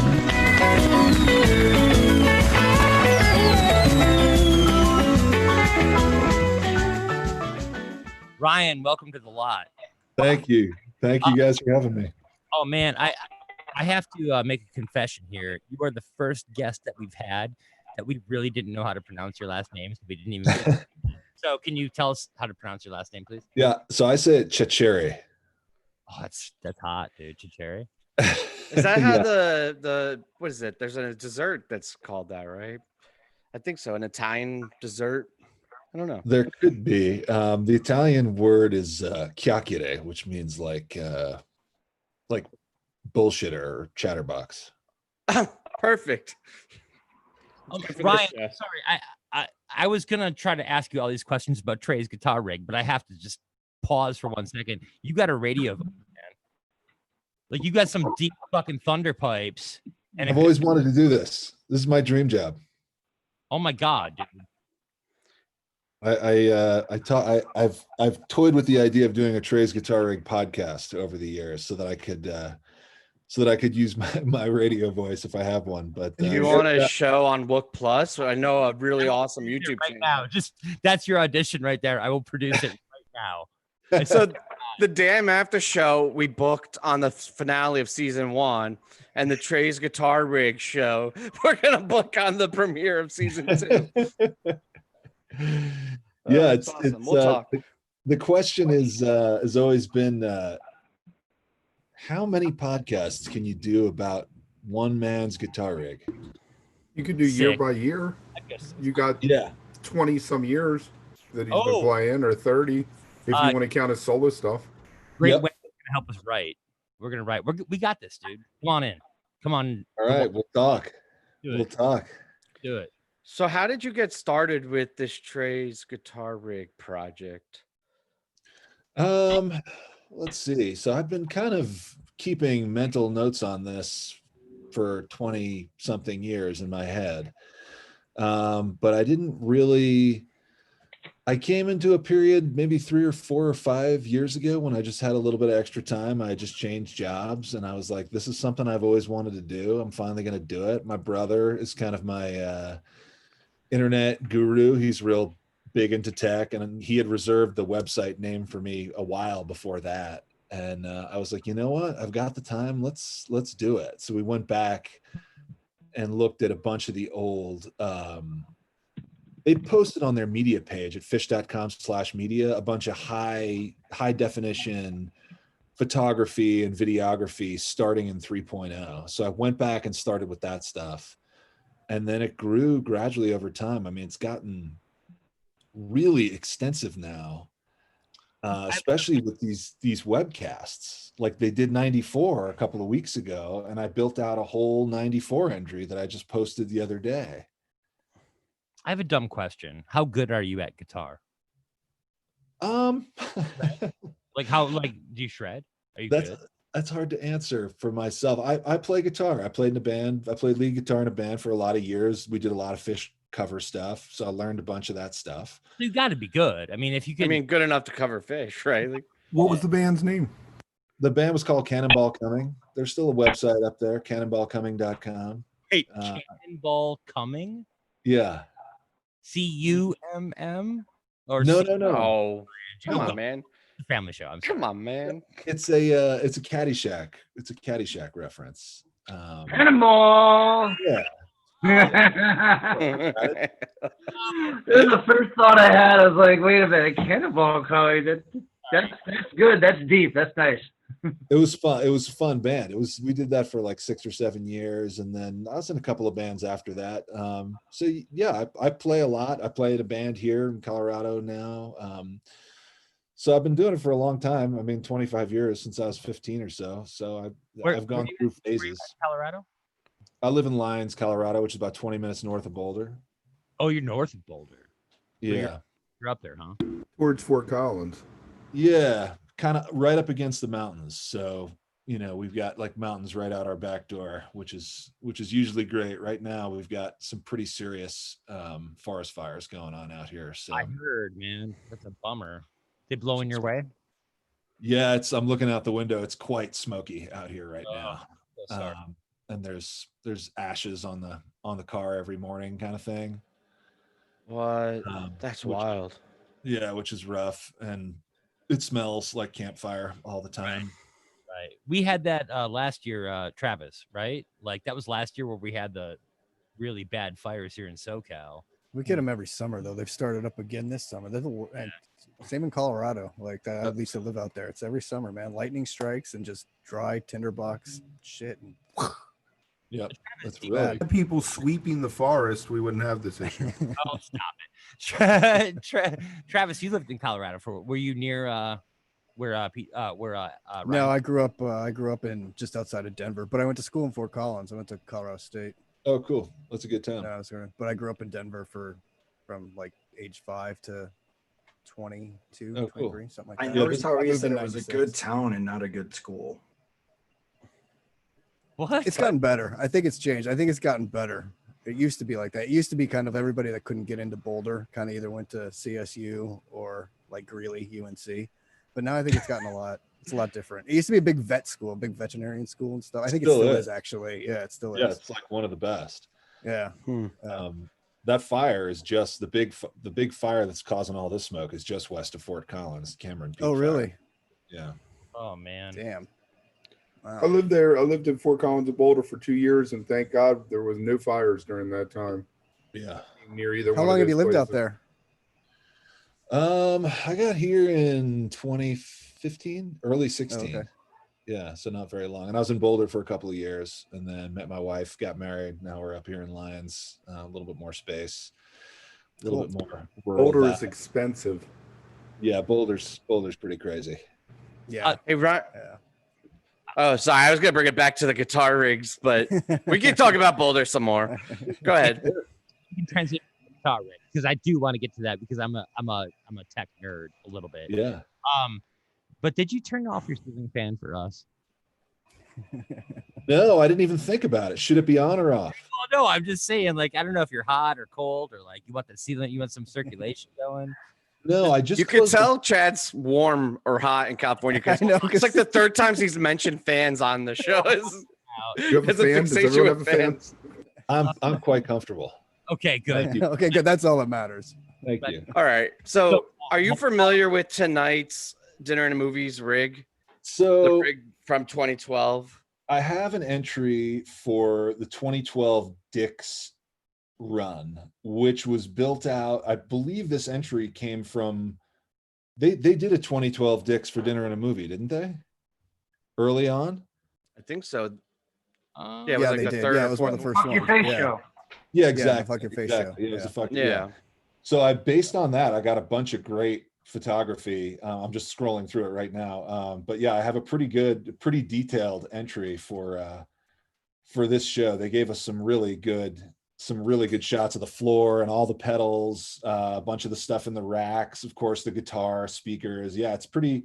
So my assumption is that summer 2012 is going to look a lot like Dick's 2012 did, but we'll find out. Well, this is August too, right? Like I think this show was pretty late in the summer. So it's definitely, I mean, it's a moving target, and it's always been a moving target, especially, I mean, this era wasn't quite as fluid as later in 3.0, like between 2016 and now. It's been a really, really fluid. Meaning that things change a lot? Yeah. Like, is that like a show to show or like, portion or run at a time? How often does he change his setup?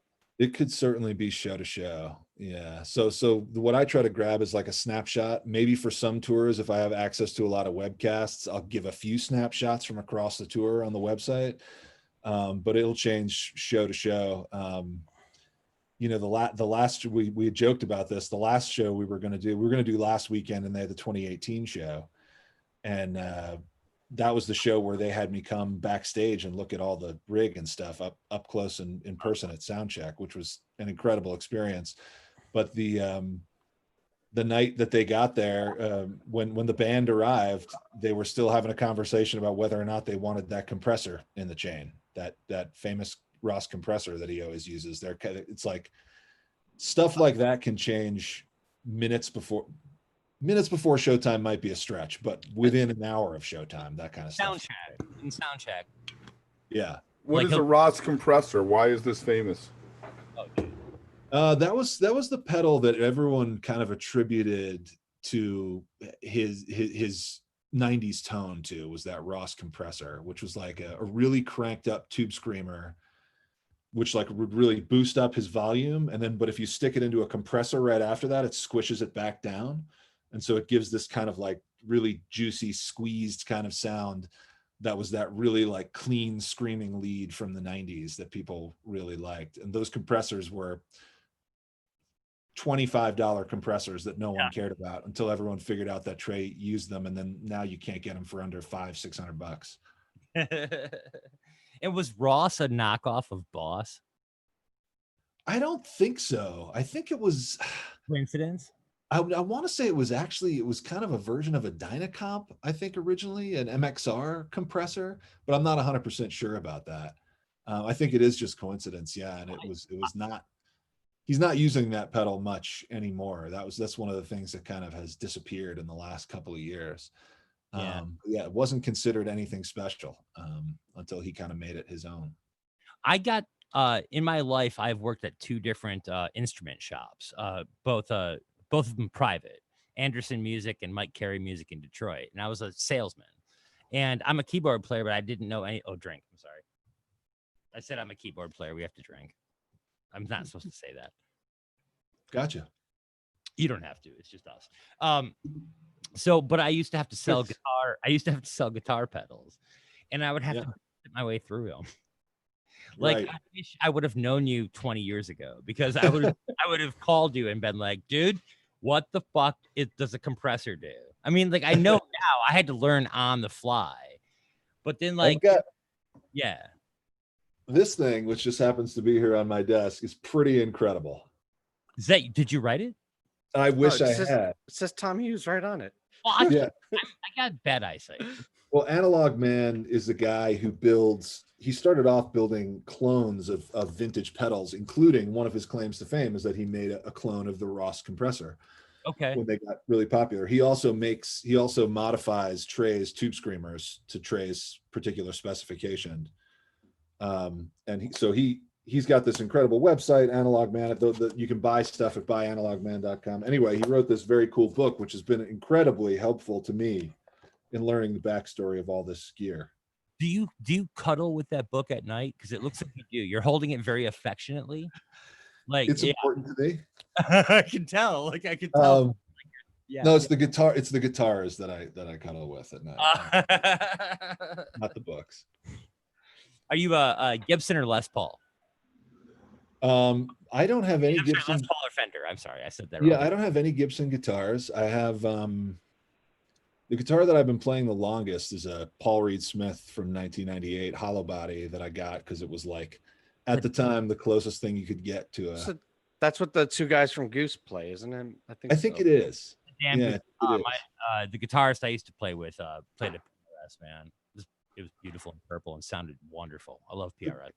Great guitars, always in tune, perfect setup, just really, really well-built instruments. And I've played that guitar at many gigs, hundreds. It was my go-to, and it always works. It always sounds good. I have a Stratocaster style guitar built by a guy named Dan Strain in Nashville. He calls them Danocasters. It's like they're built to be exactly like a 57 Strat, including all the playware and everything. So it's like pre-relict, which I like to play a lot. And then a couple of years ago, I managed to get on Paul's list, and Paul Languedoc built me a guitar, which is now the guitar. Get the fuck out of here. For real? I'm sorry. Yeah. Paul Languedoc built you a guitar. Yeah, there's a list, man. It's right here if you guys want to see it. You aren't on the list. Yeah, that'd be awesome. So I had him design it based on the Ocelot guitar, which is a guitar that Trey's going to be playing tonight. That's cool. Yeah, so it's kind of got the walnut flame and then the fretboard inlays and stuff. That's really awesome. That's kind of my go-to axe for playing at home now, and I love it. It's a super unique, weird, cool guitar that sounds. It's so definitive. It's just Trey's tone, because there's no other guitar like it. It's got the neck has the scale length of a Fender, but it's got the humbucker pickups, which are kind of what you traditionally associate with Gibsons. Then it's fully hollow, which you associate with nothing. Like there's nobody who builds guitars like that. The Gibson hollow body guitars and the PRS hollow body guitars have big blocks in the middle of them that hold the top to the bottom. So there's huge blocks of wood inside, whereas these guitars are braced. So the inside is really totally empty. So it's probably a lot lighter too, right? Like it's a really light guitar. I would have thought so. It's not that light. It looks heavy. Yeah, well, yeah, but if it's a full hollow body, true walnut is heavier than what do they normally use in a guitar? Not walnut, right? No, like Fenders are usually built out of like swamp ash. Gibsons are built out of like a sandwich, usually of a bunch of different. Dude, this is like porn to me. Like this swamp ass. Huh? Seriously, like I'm talk more about fucking guitars, baby. Because I used to sell those high end. I love that my question was Les Paul or Fender, and you went like, oh hey, I got a Paul Languedoc. I'll take option 3, please. Yeah, right. So I'm wondering, not to get off the Languedoc, but since we've been starved for new rigs and new Trey, did you try to get a sneak peek or a look at his rig for Fallon? Because that's really the only time this year that he's been out with a new rig. Did you look at that? Yeah, I checked it out from what I could see on the videos and stuff. And is it pretty standard? For these days, it is. Yeah, he's had this Comet. The Comet amplifiers built him. They built an amp under his name. They call it the TA60. It's like the Trey Anastasio signature model amplifier. They were building the amp heads that he was using for a couple of years, and they're super nice. They're not inexpensive, of course. They're really nice amps. He had that cabinet out with him at Fallon, in addition to a few other things. They're really nice. They're really nice amps, and the one that they made for him is this low-powered version of one of their classic amplifiers. So it uses a slightly smaller tube to deliver a little bit less wattage. It's still pretty loud. It's a pretty loud amplifier. And those guys, I should say, actually at Comet, they've built one of the sort of really critical aspects of the Trey rig of the last 3 years or so, which is this ambicab that they make. For years and years, guitar players have always been trying to work out what they call wet dry rigs. So when you have time-based effects like reverb and delay coming through your speaker, if you're using a high gain amplifier and you're running those effects before the amplifier, which is how you would traditionally run them, like pedals on the floor, then the reverb is running into the high gain amplifier and becoming itself distorted rather than just the guitar tone becoming distorted. Same for the delay. A lot of people don't want that. What they want is the distorted tone to come out and then have the reverb someplace else, so that's not interfering with the pure non-reverbed or non-delayed tone in those speakers. So what Comet did is they built this ambicab, which is a 2x12 cabinet with a separate 2x10 built into it. So your tone comes out of the 2x12, and then you send a line out of the 2x12s that get reamped, and then they go into your reverb and delay, and that goes into the 2x10s on top of it. Whoa. So you have two completely separate speakers for your time-based effects. So your main 2x12s have no reverb in them at all. Your 2x10s have all the reverb in them. Yeah. And they built that for Trey? You know, I don't know if they did it for him. I don't know if they did it in consultation with him, but he was one of the very first adopters. I mean, so early on that there was a minute, I think, when he was looking for backups and they had to like build another one for him because he had all of them.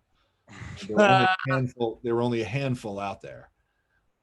So it's a really cool tool. And what they're doing now is for people who have their own amplifier that they like, they're making a new unit called the Ambicab Junior, which is just the 2x10-inch top of that speaker cab. So it's just the wet side. So you run your amp however you'd run your amp, and then you use the 2x10 wet side to run your reverbs and delays. And that's coming out in the next couple of months. It's going to be really, really revolutionary for a lot of guitar players that like to use time-based effects. And they've told me they're going to send one over here to the TGR test lab, as I like to call it. So I'm going to do a demo video of that hopefully in the next couple months. Nice. I wish I was like reaching for my wallet in case I had cash in it, because I was going to throw it at the screen as a bit. That sounds amazing. It's kind of the way that you do post-production, though, what you're describing, but it's right. Cool that you're doing it going, like, or live. Like, I love that concept. Yeah. That's the trick. The way he's done it at times is he has two of these speakers because one's backup. Yeah. So there's two boxes. Each of them has 4 speakers, 2 wet, 2 dry. And what he'll do is he'll run them like this so that the dry side is on the right and the wet side is on the left. So when you're standing up there in his spot, you get like a soundstage that's like stereo. Yeah. What? So when you went up there in 2018, was everything hot? Were you able to hear it and like mess around with it? That must have been crazy. Yeah. With one of the Languedocs? Yeah. Oh, wow. Is it really hard to handle? That's what I've heard, is like it just like it's like an animal, like you move the wrong way and the feedback, and it just like you gotta like be perfectly positioned to handle it, I feel like. So this was at Hampton, and I was there before the band arrived, and Trey's guitar tech, who's a really nice guy, walked me through how everything works and how he kind of tests the rig out. And it was live for that. And he showed me all the pedals and how everything is routed and stuff like that. And then the band came in and they were going to sound check, and I was kind of hiding off stage in the corner. And I had just walked through the whole rig with the with Trey's tech, but Trey saw me standing over there and he was like, "You're the guy with the website?" And I was like, "Yeah." Trey said that? Yeah. Oh my That's god. awesome. Well, Yeah. he must love And, you though, because like it's like that's the thing he always talks about in every interview. He just nerds out about it. So like, as far as fan content goes, you have to be like his favorite, I'd imagine. I hope so. I try. I really hope so. No, he was extremely generous about it, and he was extremely excited about it because he's an enthusiastic person. I mean, you see him in interviews. He's into guitars. But he's into everything. He really gets into. That was the one thing that really struck me. He was so amped to talk about it, just so excited to talk about it. So he walked me over. He's like, "Have you seen how it works?" I was like, "Well, I saw a little bit." He was like, "Well, let's go play with it." You know. That's awesome. Then he's kind of walking me through how it works, and then as we're talking, the band is all playing around me, and I'm standing there next to him, and Paige walks up, gets on the keys, and Fishman gets on the drums, and so then he kind of kept walking me through the thing, and then they started sound checking, and then they all left the room, and I went back up there, and I got to grab the guitar. The guitar was off at that point, but I've got a picture somewhere. I posted it somewhere, I'm sure, of me holding it was the Koa 1 guitar. Oh my god. I really wish that Pete had a one-up story. Like, I sound checked Fishman's drums one time. Like, I really wish that was a thing. Damn it. Pete, come on. Just make one. I got nothing. I took a pair of the donut shorts that we made in 2014, and as Gordon was driving away in the golf cart with his daughter on the back seat, I tossed a pair to him. Ryan, you win. Oh, there you go. No, that's a good story. Come on. Closest I got, and then a week later in Portsmouth, I ran up to Gordon, kind of in a weird way, and Bill was the security guard at the time, but he kind of saw me coming and he knew me, and I was like, "Here you go," and the note just said, "Please pay Lushington," and then at Dick's we got the Lushington show, so Nice. All right. Yeah. Both of your stories are I'm way better than any story I have. Way cooler. You're on stage. It blew me away. It was a really nice thing to do. It's something they didn't have to do, of course, at all. I mean, it was just a really nice thing for them to do. And obviously, we put a lot of work into putting this website together, and I feel like they kind of took notice and were like, yeah, and as well they should have. That's a sign of respect, man, because like I do respect like what you've done. Like, I would love to document pages. I'm a keyboardist by trade. I play keyboards, but like I am so fascinated by rigs, and like I haven't seen anybody do that. Is there a Pages rig out there? No, although somebody who I was talking to on Twitter the other day was really eager to start one, and I was like, go for it. The world needs to know. I think you could do that with all of them too. I mean, Fish's kit, I'm a drummer, but I think Fish's kit, especially lately with the sound effect machine, the Marimba Luma, and I mean, he probably doesn't change it as often as Trey does. That'd probably be a very stagnant site. Like you do it like 4 or 5 iterations and probably be done. But I think that there's something to be done with all of them. Probably not. Look at your Pages. level. I mean, Pages has built out so much in the last 20 years. Ryan, you got to be on top of this and be the godfather of all these things. Kind of like pull it all together under your umbrella. Franchise. We need to franchise it out. And then have a show on Wook Plus, Right, and then we'll sell it through fan art at their virtual show, and we'll all just network together. Exactly. Ryan's got a show. Everybody gets a show tonight. Does Trey use the same rig for his solo gigs, or is it scaled down? It depends. When they were playing some big rooms with Trey bands, sometimes he would bring pretty much the full rig, especially after they did that. He did a rebuild in 2017 that was like ground up. Sometimes he wouldn't bring like the Leslie speakers or something like that, the really large stuff that takes up a lot of space on stage. But then sometimes, like when they played out here in Colorado, was it 2 years ago? They played in Denver at that new venue, 1.5 years ago maybe, and he brought like the most pared down rig I ever saw. I mean, like a tiny little pedal board with like 6 pedals. Mega Boosie amp, Mega. What were those called?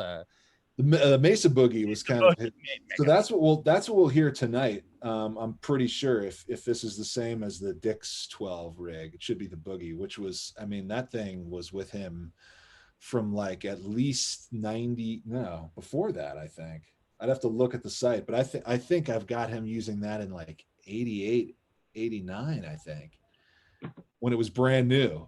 And then nobody's gonna blame you for misremembering the year. You have so much data in your head. It's kind of ridiculous. It's my job. I really should know. It's your job. It's your hobby, right? It's not your job. That's true.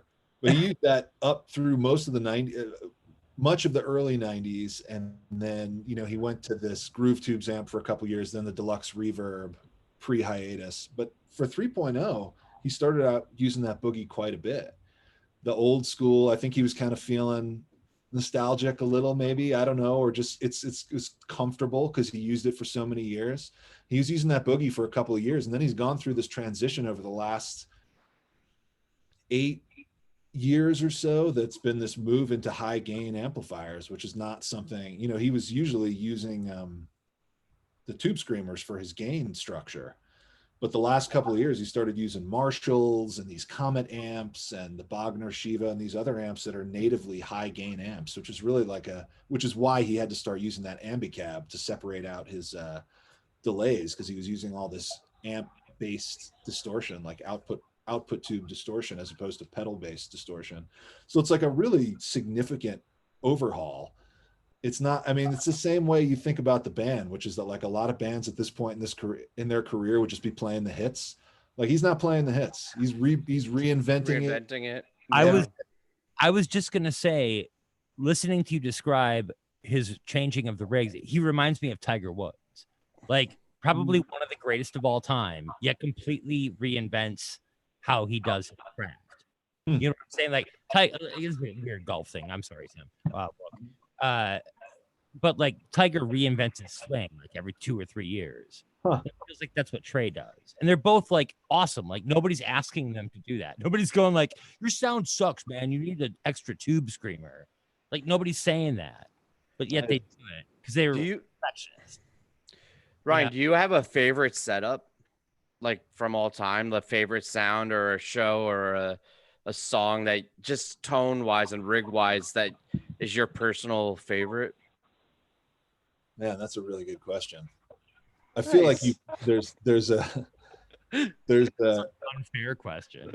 There's a bias for the like. So my first show was October '96 at MSG, and that was the first time I'd heard it, and it was like life changing. Hearing a band that just absolutely blows your mind for the first time, and so maybe I've got some like bias for that era.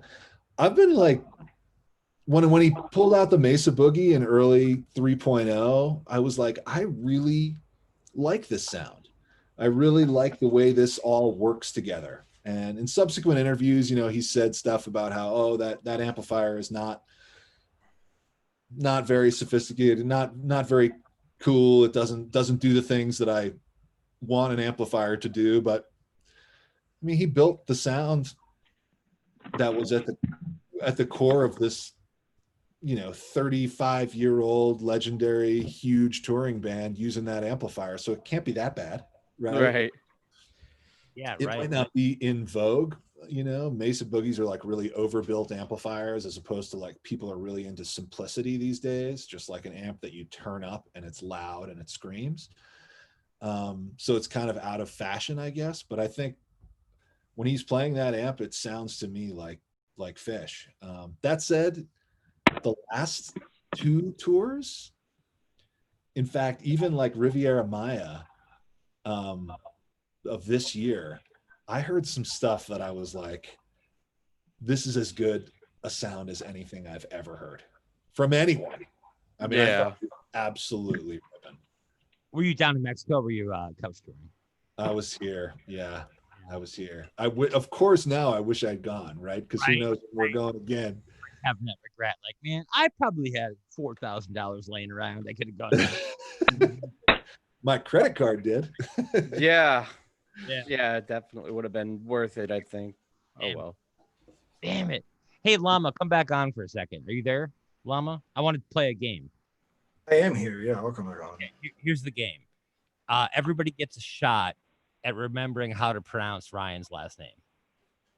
Look, we'll start with you. That's not fair. Yeah, it is. Chicheri? Yeah. Hey, wait, but I ruined the game. Go. Thanks for bailing us out of that one. Thank God. Yeah, good job. That's why he's in charge. Exactly.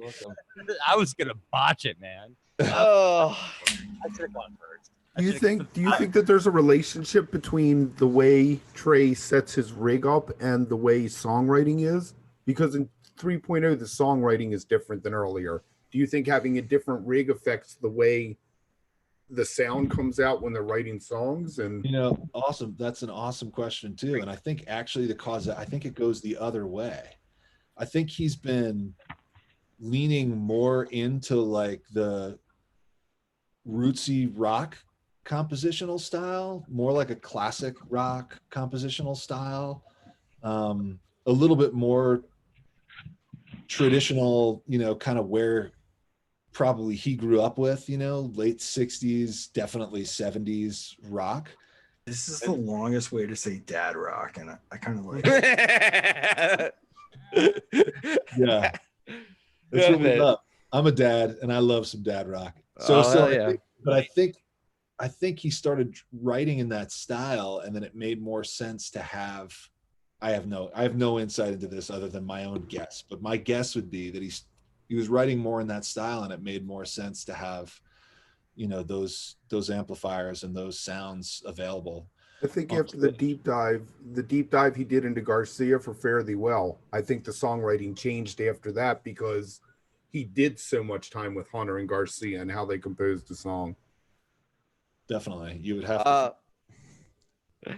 So Adam's here. I'm going to pivot to get one more incredibly talented and really smart person, smarter than me person in this conversation. Great guests. I'm sorry to interrupt, but you guys have been great guests. Pete and Ryan, we love you. We can't wait to have Adam. This is really I hope they stick around. Yeah, Ryan, please, if you're available and you want to hang out, I mean, I understand if you have to run, but we're going to bring in our final guest, and it's been great talking though. Cool. My pleasure, guys. Thanks for having me on. Yeah, I'll stick around for a little bit longer. Yeah, cool. Hang out. Cool. Gee, don't mess up. Right. I know. All right. See if we can get the last now one you know why properly. I said that every episode. Every time. I hope I don't fuck this up. Too much to remember. I can't deal with it. All right. Here we go. I will give a shout out to Maggie. Maggie K is our new VO on the intros while you're getting that set up. Killed it. Did a great job with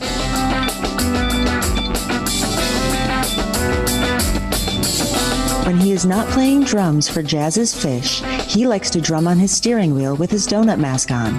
Please welcome Adam Chase.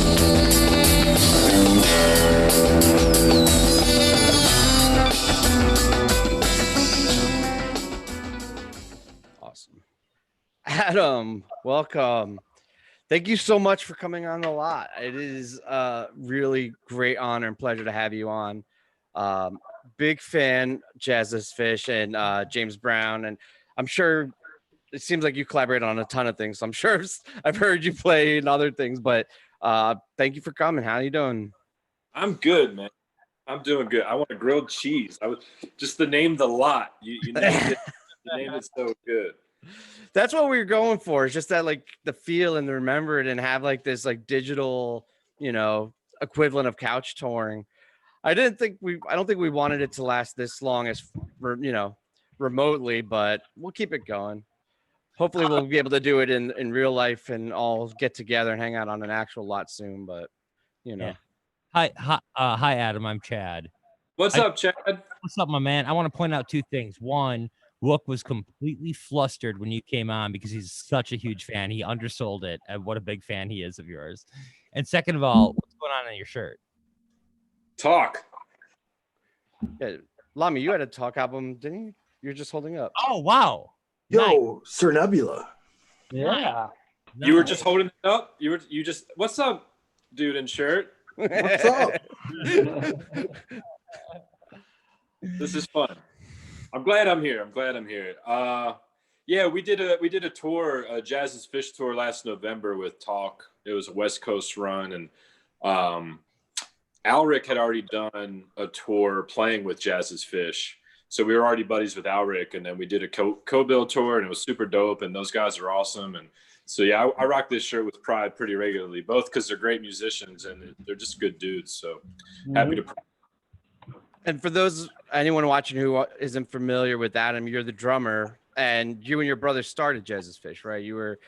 That was kind of your brainchild. It's a brilliant idea because I don't know, I'm not at your level at all, but I have some friends that go to conservatories of music, and there's a kind of a weird feel for the jam scene in Fish with like really talented technical conservatory jazz musicians, and I feel like you're the music that bridges it, right? I don't know, like when you talk to jazz musicians, a lot of them don't get it or have this preconceived notion about Fish per se. I don't know if you've run into that, and it's kind of cool that you've combined the two worlds the way you have.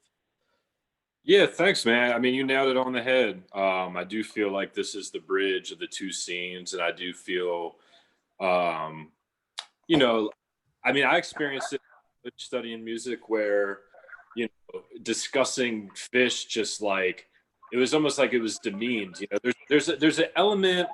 I mean, there's a lot of pretentiousness in the jazz world, which has been, you know, long standing, and it's even a joke amongst jazz musicians that like, you know, jazz musicians are kind of like going to kill their own scene because they're such sticklers for like purity and a certain music and understanding jazz theory and having a jazz vocabulary.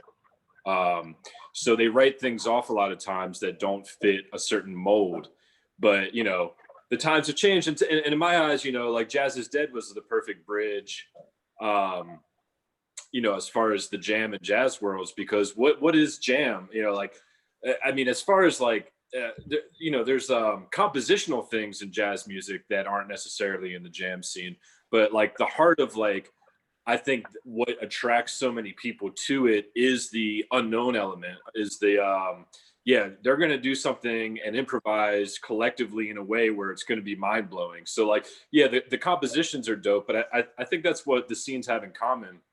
I'm kind of getting carried away because honestly, you know, with as far as Fish, it's great. Their compositions are so incredible too. So like, you know, you look at Frank Zappa's Peaches and Regalia, that's in the Real Book of Jazz, right? So that's like an accepted piece of music in the jazz world.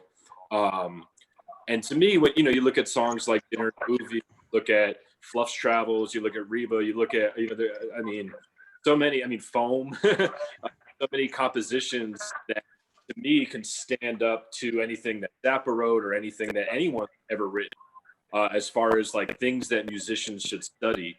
But there's, you know, there's always been a divide in those scenes. So yeah, presenting the music with guys who played with Sun Ra and with guys from Snarky Puppy and with guys from the Flecktones and all these different people, it, you know, presenting it in that kind of way, it allows people to just embrace it or be more open-minded, especially from like the jazz world. And in the same time, and does it work? I mean, do people open up and kind of get it?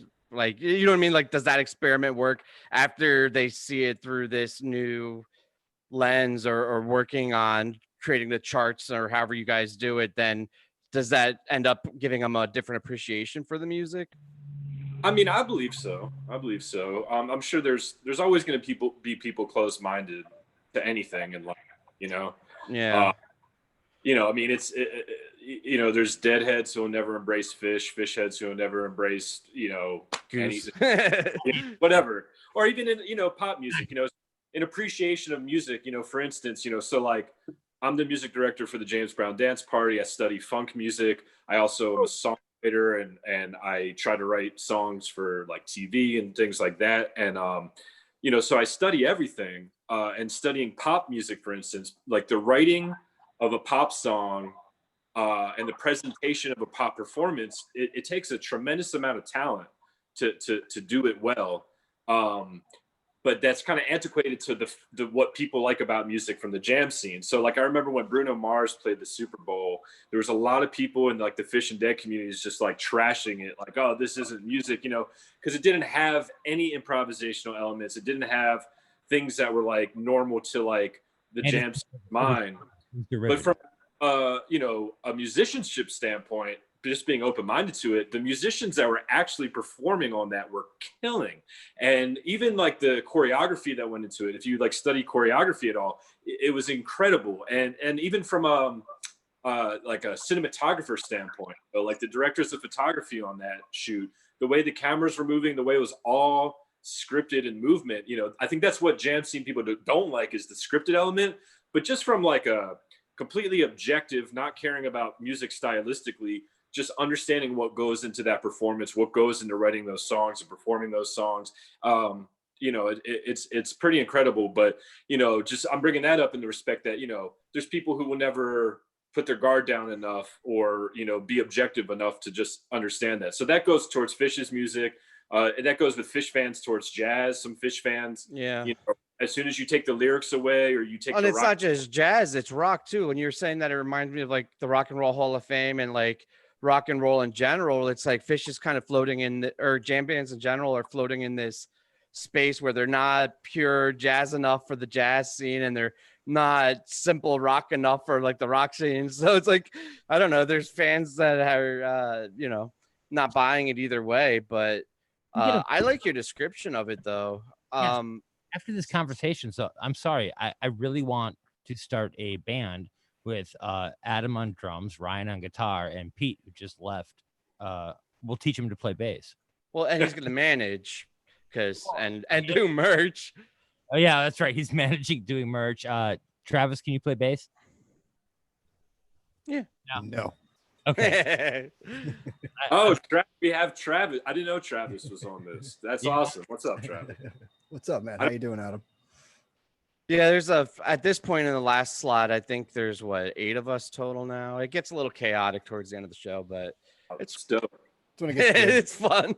So how do you resolve something like You Enjoy Myself that is obviously classically based, like Bach fugues, the way it's written, being able to be jammed because they're two different idioms? A classical piece is written out and you do it like it is, but a jazz piece you jam, and You Enjoy Myself seems to fall in both categories. All right. What's interesting, like, so You Enjoy Myself, we've played, and when it comes to, I don't know if this is answering your question exactly, but as far as the way we interpret the music and try to approach it, is if it is something that is like classically written, like a piece like Foam, piece like You Enjoy Myself, there's certain things that, at least up until recently, we kind of treated like sacred ground. Like, okay, that's a composition that should be like a real book composition or whatnot. So we're going to play it pretty much the way it was written up until it gets to a more improvisational based section, right? Mm-hmm. And then we would take that and reharmonize it or add in different chord changes or, mash up different sections of jazz tunes. Yeah, that had been kind of like the rule. So we'd approach it the same way Fish would approach it. Like if you listen to, especially like some of the older interviews with the guys, they talk about how there's certain songs that just are always played the same. Like a Lizards. There's not a drum fill or a beat or a note in Lizards that's ever going to be different than the way it was written. It is every time. Yeah. Every time. Because it's looked at as like, this is a composition that is like just a well-written, perfect thing. We're going to do it this way. And then, there's room for improvisation. So up until recently, I've always kind of shied away from changing songs like that, just out of respect. Most recently, so we have 2 different versions now of Divided Sky. One is like the respectful, like, hey, that's one of the big compositions, let's do it. But then recently, I actually had a dream where I heard Divided Sky being played over top of A Love Supreme, which is John Coltrane's song. And then I was hearing an original song of mine in the background. It was like 3 songs playing at once in my brain while I was sleeping. And when I woke up, I was like, oh, that would be dope. I listen to this, this stuff so much that it's in my brain too much almost. But no, I put that together. So with Divided Sky, that was like one of the first times I've taken like what would be considered like a more classical composition where it should be like, not should be anything. Music could be whatever the hell you want it to be. But initially I had the vibe of like, let's just preserve all the integrity of all the big compositions. And that one I chopped up, mashed up every part of it. For the most part, it's different. There's like 1 or 2 quotable sections that are, kind of like, if you're listening, you're like, oh, that's what that is, but yeah, I mean, I think overall, like, whether something's considered jazz or, like, that's been something, tough to deal with. If we were just jazz itself is kind of like a controversial word in some respects, so like, what is jazz? There's people who would say jazz died, as soon as it was branded jazz, because it was something different before that. And the brand of jazz became like a colonized version of what jazz actually was. So like, as a controversial term, it's like, okay, that, there was a time where it's like, oh, if it doesn't swing, it's not jazz. But jazz, then Herbie Hancock came along, right? So all of a sudden funk is jazz, right? So like, and then you have Frank Zappa come along, who is like, has George Duke playing keys over classical compositions that he put together. So you have jazz now infused in like a classical version of rock and roll. And then here comes along Fish, that takes like the Zappa approach of like classical jazz, rock and roll. And then they take the like endless exploration of music that the Deadhead kind of started exploring in the rock and roll setting, and brings that all together. So at this point, like, does jazz have to swing? Does jazz have to have a certain theory to be jazz? Is jazz even relevant as a term at this point? So to me, the concept is more of like the vocabulary, the soloists, the collective improvisation, but also like, just the way, I mean, once you take the vocals away from a Fish song and you arrange them for a 3-part, 4-part, 5-part horn section, all of a sudden, you have to change certain notes to make them, harmonize in a certain way. And then all of a sudden it feels like jazz, changing beats, So as far as like classical, like sizing up classical. I don't even remember what Kevin's original question was, but I love everything you're saying. What I was going to say is, first of all, I want all 3 of our guests to get the hell out of my head, because you guys are all speaking my language. Like, all 3 of you are speaking my damn language so much that I'm like thinking about everything right now. Adam, I wanted to ask you kind of a serious question. A band like yours, like Jazz's Fish, you depend on gigging. When do you see yourself gigging again? Because we saw like Goose and Humphreys announce these drive-in things. Do you guys see yourself gigging anytime soon? We tried to put a show on at a drive-in, and it was like a new promoter at a new venue in a town that was like a weird southern. I live in North Carolina, and just like the logistics of everything. It's a lot of bands live in one place, and it's just like the band is together in one town. They get together, they play. Jazz's Fish is a collective of like 50 musicians, and I have a couple people who I play with here in town, but not enough to like put a full band together. So there's just always travel involved. So there are players that I would consider doing a Jazz's Fish performance with. That would be like an Asheville-based thing where I live, but it's the experience that I had in trying to put something together already. Just from a safety protocol standpoint, I wasn't, we just weren't confident. So we ended up backing out. I've been actually volunteering with senior citizens. So like, I'm not really willing to take too much of a risk right now, not for myself, but for the people that I'm working with. So like, it wasn't it's admirable. Yeah. I mean, I'm just being extra cautious right now. So, all right. Yeah. So you had mentioned, and that was one of the things I wanted to touch on, was all of the different musicians you've collaborated with.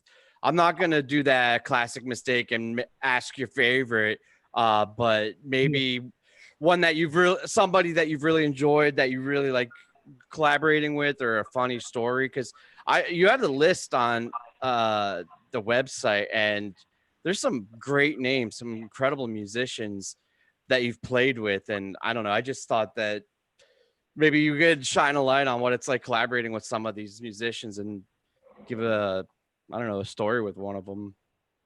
Yeah. Oh man, I gotta think. I should have done more prep. I didn't mean to throw you off guard. I apologize. Oh yeah, it's cool. It's cool. I mean, I still like can't believe I got Dennis Chambers to play on the record. Like Dennis Chambers playing a Fish song to me is just like a mind-blowing concept that, you know, I played the drums because of Dennis Chambers. So Dennis Chambers' wife was a secretary at my elementary school in Baltimore where I grew up. And he was teaching his protege, Tony Royster Jr., who, if you don't know Tony Royster Jr., go online, like watch him now, he'll blow your mind. But if you really want to just like understand his prodigy level, there's a video of him at 12 years old. So type in on YouTube, Tony Royster Jr., 12 years old, and this video will come up. And it's Tony as a 12-year-old playing the drums better than I've ever been able to play the drums. I'm 38, you know. And you're a pretty phenomenal drummer too. I mean, so that's saying something. Yeah. I'm also afraid that if I typed in Tony, 12 years old, I would misspell his last name, go into like weird places on Google that I shouldn't. Oh no. Well, my mind didn't go there, but yeah, be careful. Well, you know, that's Chad. What part of Baltimore? What part of Baltimore are you from? Kevin. Well, my family lives in Owings Mill. I live in Sykesville. Stones Throw. Woo! I have a couple of random questions, but there's things that are popping in my head that I really want to know while I have this opportunity. So when you sit down for a jam, do you have a groove or a beat or a style that's your go-to comfort jam groove, right? Like not like you're not charting or playing something specific, just like, hey, let's go and somebody needs to start. Is there a specific style that you like jamming in more than others? I mean, I love playing funk music. I love playing jazz. I like when things rock, you know. Very rarely I find in improv, you know, it'll kind of go anywhere. You know, I could go into reggae and stuff. I kind of like, I mean, shuffles come up a lot too. I rarely go into like a two-step. I'm rarely playing, you know, I mean, I've been hired to play with bands that were like bluegrass bands, and they wanted me to essentially just do two steps on the snare drum, and you know, that's cool. I'd say if I'm playing with like, you know, some good musicians and it's complete improv, the first beat I'll play for the improv, what I like to do is just kind of hit the 2 and 4 on the snare, maybe the snare and the hi-hat, and just create the sense of a beat without actually playing anything, and just seeing like, you know, you're just essentially creating this. And then, because what that does is it gives absolute freedom to the other musicians to do whatever the hell they want. Considerate of a that's a very considerate move. Yeah. So my thought process, you know, sometimes depending on the musician, some musicians need more suggestion. You know, there's especially like bass players. Sometimes a bass player like wants to hear where I'm gonna put the bass drum. But for me, I'm very confident in like where I can place the bass drum. So for me, I'd rather like make it as like just like I'm gonna give you like a tempo essentially, and then let someone come up with what they want, and that way I'll build a beat around that. And I find that kind of like is a good way to start an improv session, you know. And then from there, yeah, I'll like as soon as something's kind of like coming down, I'll start a new beat to try to keep the momentum. But yeah, I mean, I you know, that's kind of like my preference. Because I noticed too that a lot of the songs will be locked in with the horns doing the vocals. That'll be the recognizable part. But the groove is specifically something that I feel changes, is where you depart from Fish the most. And as the drummer, I'd imagine that I mean, I guess that could come from anyone, but I'd imagine you have a large say in that. So I was wondering if that's something that, you know, I want to have a New Orleans shuffle here, or I want to go like, you know, fusion punk or funk or something, you know, how much is that coming from you? Honestly, you'd be surprised that a lot of times it doesn't come from me. I'll give you a call. These are actually a good segue to some stories. So we do alumni blues, which is rare because it's like, it's just like a song that like a lot of people will hear and they don't even know what it is, when we play. So it's like they barely know what it is when Fish plays it, and then so like when we play it, it's like even more like what is that? But awesome. When we did the arrangement for that song, Michael Ray, who you probably know Michael Ray from like the Cosmic Country horns. He toured with Fish. He's on a live one in that gumbo horn section. He led that section. Such a good gumbo. 2000. Yeah, Michael Ray, Sun Ra. He's still actively in Cool in the Gang. He was on the Stylistics original Cosmic record. Crew. Cosmic Crew is still his band, absolutely. So Michael, he was at my house doing a session early on in this band's existence. And we were doing alumni blues, and Michael lived in New Orleans for a long time, so we're doing it kind of like a rock, like up tempo swing, almost like a bop thing. And Michael was like, "Hey, let's will you do like a kind of a second line shuffle and put the accents on the four? You're like 1, 2, 3, 4. Hit the accents on all the fours." So he essentially directed that beat, and so now it has like this New Orleans groove all through everything until we go into Letter to Jimmy Page is like that rock and roll thing. So it made that Letter to Jimmy Page feel more contrasting rather than everything just being like intense the whole time. It made it like a sit back, like party vibe, and then all of a sudden it's like this rock and roll, like that whole section. Yeah. So yeah, I mean, so he did that arrangement with like a song. Let's see, Carini, my brother had brought to the table to. That's what we played you in with, by the way. That's version? one of my favorite. That sounded good. What was that? That was you guys, wasn't it? Yeah, it was. But do you know what show that was from? Chad pulled that. Chad, do you know what? I pulled it off of YouTube, and I promise you, I listened to about 3 hours of you guys like trying to pick one, and I was like, yeah, Kareem. Yeah, dude, that sounded great. That lead-in was nice. I love that, like the funk but it still feels kind of evil, right? Like it has like a fun funk thing, but the horns coming in with the banana, it was badass.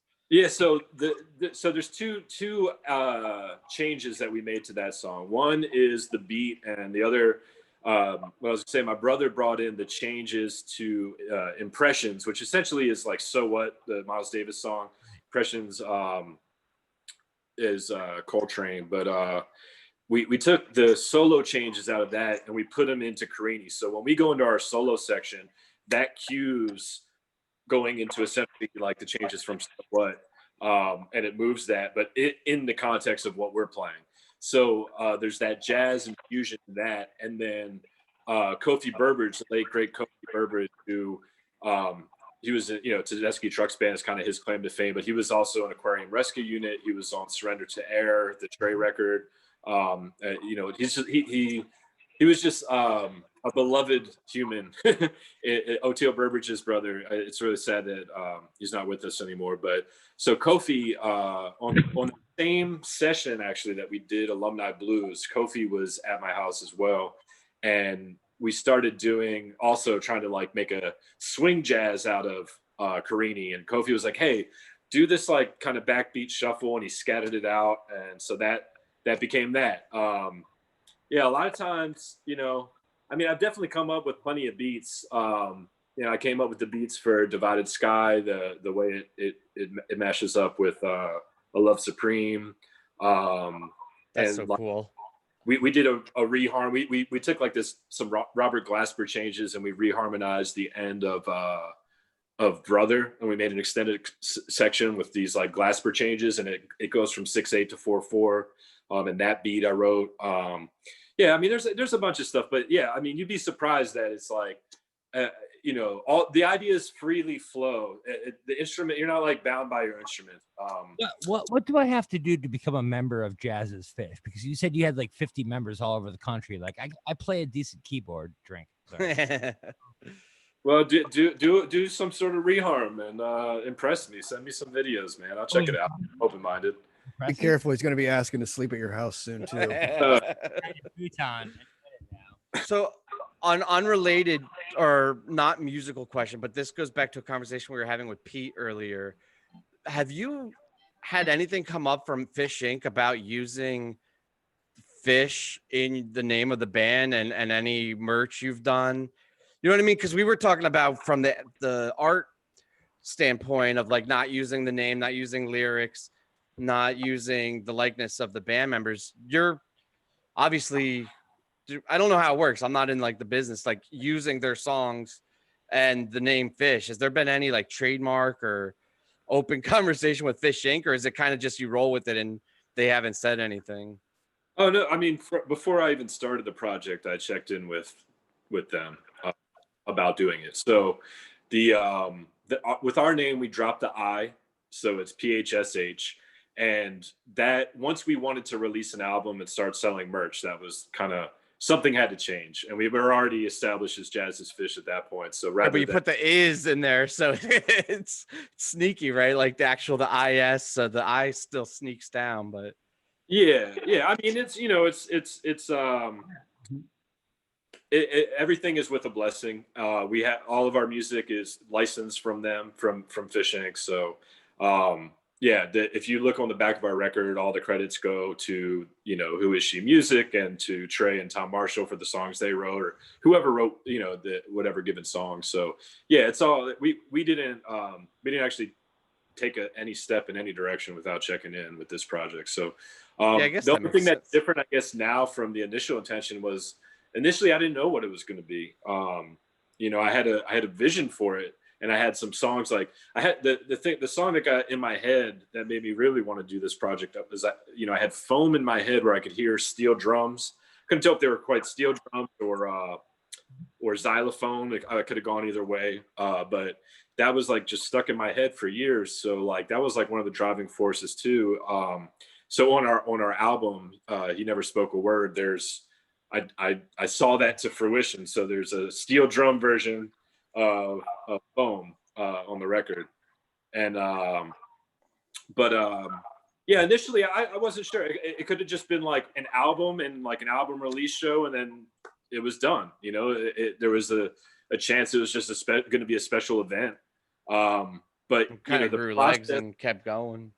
Well, you know, so much effort went into like reimagining the songs and to even learning them. You know, it like the concept of the band is not to have avid Fish fans as the band members. You know, the concept of the band is that I'm the avid Fish fan, and I'm getting my jazz friends who don't really listen to Fish, who are playing on, you know, higher level than myself, to come in and help, you know, put their energy into the music I love and I had charted out for them to learn or to play. So just the process of getting, you know, these types of players to like learn this music and shed these charts and work through this stuff, it's like, it kind of felt like it would have been in vain to be a flash in the pan. And honestly, I'm glad I stuck with it, because like where the band has evolved to is so much more sophisticated than when it started. You know, when it started, it was limited. You know, there's, you know, having these types of players, you know, play and travel and shed and collaborate and write, like it's a pretty intense process. Adam, I want to pause you for a second, because I know what the word shed means, but I think the average listener might not know what shed means. Can you talk about shedding? Shedding, for non-musicians, if you hear musicians talking about shedding, it doesn't mean going into a shed and getting high. It just means practicing, really. You know, I mean, shedding, you know, like a lot of times you just talk about people, like if I hire someone for a show, I'll check in with them, like, hey, have you shedded the tunes yet? Have you shed the tunes? You know, they're like, oh, I'm about to start shedding next week. It just means like, you're just like, you practice, like peeling the layers off of the music, you know, because the process of especially learning music, you know, it's shedding is like the right metaphor, because it's something that you have to like, you do have to peel away at. Like the first time you touch it, you're not going to internalize it, you know, so you have to like kind of revisit it. You have to start by listening to it and just getting it in your ears. And then you have to start kind of like, you know, if you need to write some shit out, you can transcribe some parts, and then you start playing through. So like, yeah, that process we call shedding. typically. I mean, it could be more simple than that, I guess. But. Yeah, that's a good explanation, I thought.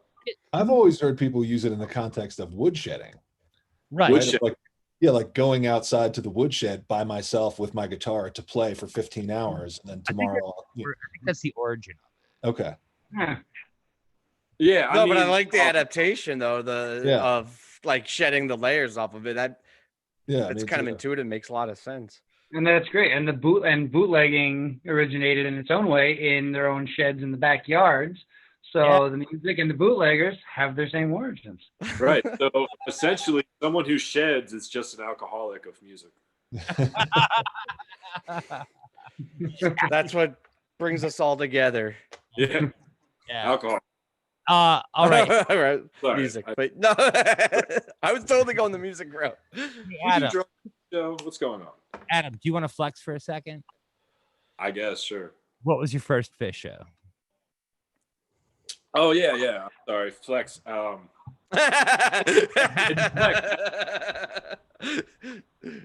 You know what's cool? My first Fish show they showed a few weeks ago. It was Virginia Beach '97. Oh, I was there, buddy. Lucky. So yeah, that was a funky show. What was cool about that, to what Jazz's Fish has become, is that, you know, my first show, Dave Matthews Band sax player played with Fish, Leroy. And, you know, the first Jazz's Fish album has Jeff Coffin, who's Dave Matthews Band's current sax player. So that was like a cool kind of like, you know, full circle experience to like putting out something formal to show my appreciation for the music, and having it tie back to like my first experience. So, I hold that in high regards. And then also at that show, which probably didn't register with a ton of people when they played it back or maybe at the show, but going into David Bowie, the intro, they go into Birdland, which is Weather Report. Weather Report, as some people may or may not know, was kind of like the rock stars of the jazz scene in the 70s, especially. Super incredible. And so Weather Report's original bass player was Alphonso Johnson. Alphonso Johnson was the original bass player for Jazz is Dead. And Bobby and the Midnights. The second bass player for Weather Report was Jaco Pastorius. And Jaco Pastorius' son Felix plays with Jazz's Fish now. So the kind of connections that kind of tie me back to that first show and how things have kind of come to fruition with Jazz's Fish, whether it means anything or not, I don't know, but I like it. I like that I can, I was see at that show. Full circle. Really quick, Ryan, what was your first show? My first show was 10/22/96 at MSG, where I think we did we cover that? We did this earlier. Buddy That's Miles, all right. It's a cool show though. It is Buddy cool Miles show. and Merle Saunders came out and played Watchtower for the encore. That's dope. And, Ryan, I got a message the other day from Sebastian. He messaged me. He's like, "Oh, you're gonna be on the lot with my buddy Ryan." He told me that was his first show, and I'm like, "No shit." Sebastian, I went to Syracuse, and he was the DJ who played just the right amount of Fish at the bar on his shifts, and hit a bunch of shows with him. So that's funny. I got the same message from him. Yeah, my brother, my big brother got me into Fish. Pretty typical story. And he had been to a bunch of those MSG shows in I think 94 and 95. Then he had a bunch of tickets for this one, and he had some extras, so he took me and I gave one to Sebastian. We saw our first show together. It was pretty wild. And he lives right up the road in Denver, so we still see Fish shows together to this very day. Yeah, I get it. Yeah, going out to Dick's. The one thing that I'm really missing is you only see certain people on tour or at shows or going out to the Gorge or wherever. And the only time I'm in Denver each year is for Fish. So yeah, bummed I'm not seeing him and the rest of the folks out there. I kind of half expected people to show up in Noblesville, Indiana for the Deer Creek show just to like hang out in the cornfield. Like I was kind of like maybe we should go. Let's just all go like camp at like Sleepy Bear. Maybe next year. Maybe.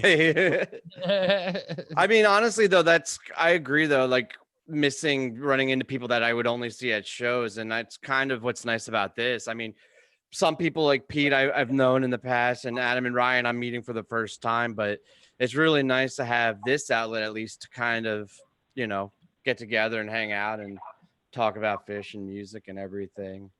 I think I'm probably gonna wrap it because we're about 15 out from the show, and you gotta go inside, man. We gotta get in. Gotta get in, but holy shit, thank you guys so much for helping us launch season 2 of The Lot. Pete, Ryan, Seriously, Adam, Pete, it's Ryan, been an honor Adam. to talk to you guys. Awesome meeting you guys. Thank you. Thank you. Thanks for having me. Yeah. Awesome I was having just you gonna around. plug your stuff, but all three of you have such famous famous material that it's like it's right out there. Everybody knows. But yeah, check out the new virtual fan art coming this fall and New York State Music. Check out Trey's Guitar Rig and a future Trey's Guitar Rig show coming to Wook Plus. We'll talk to Ryan.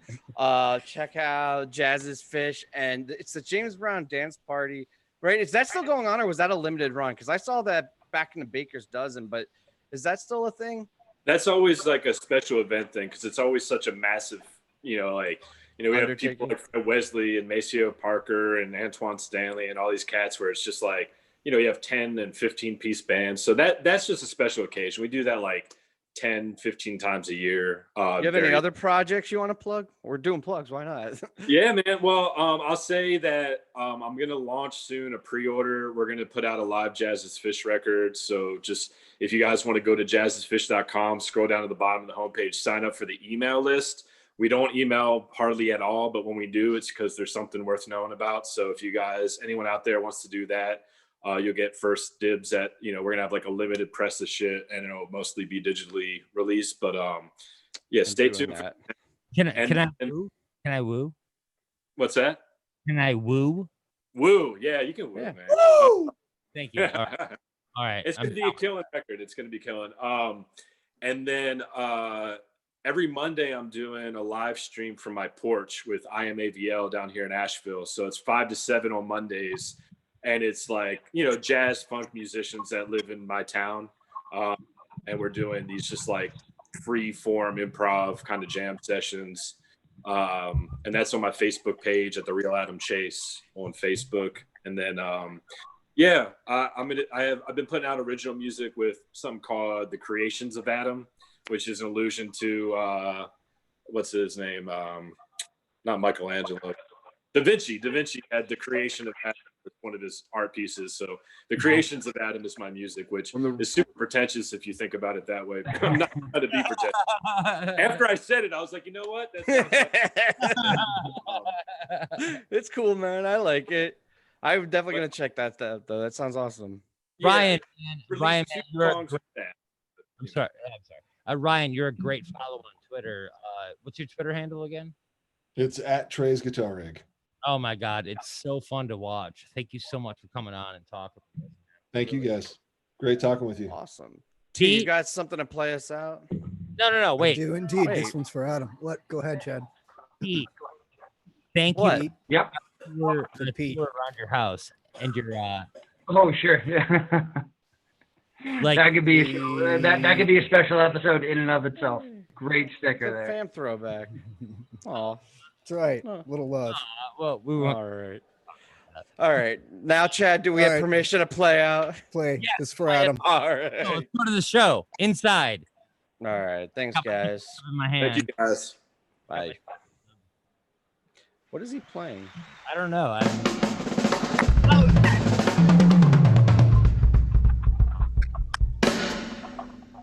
Yes.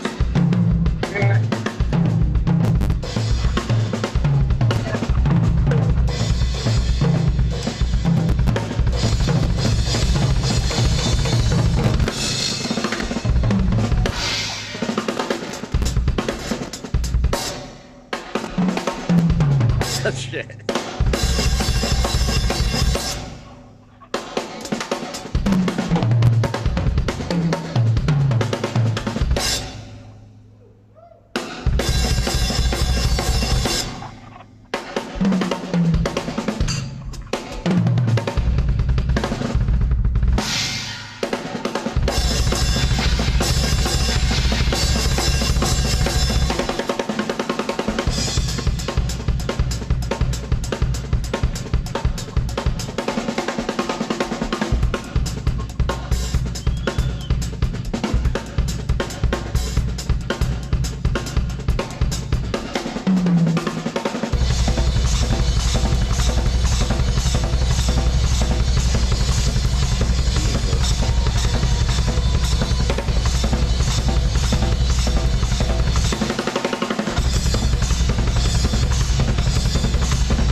Pony Royster. Royster Jr. Good night, everybody. All right.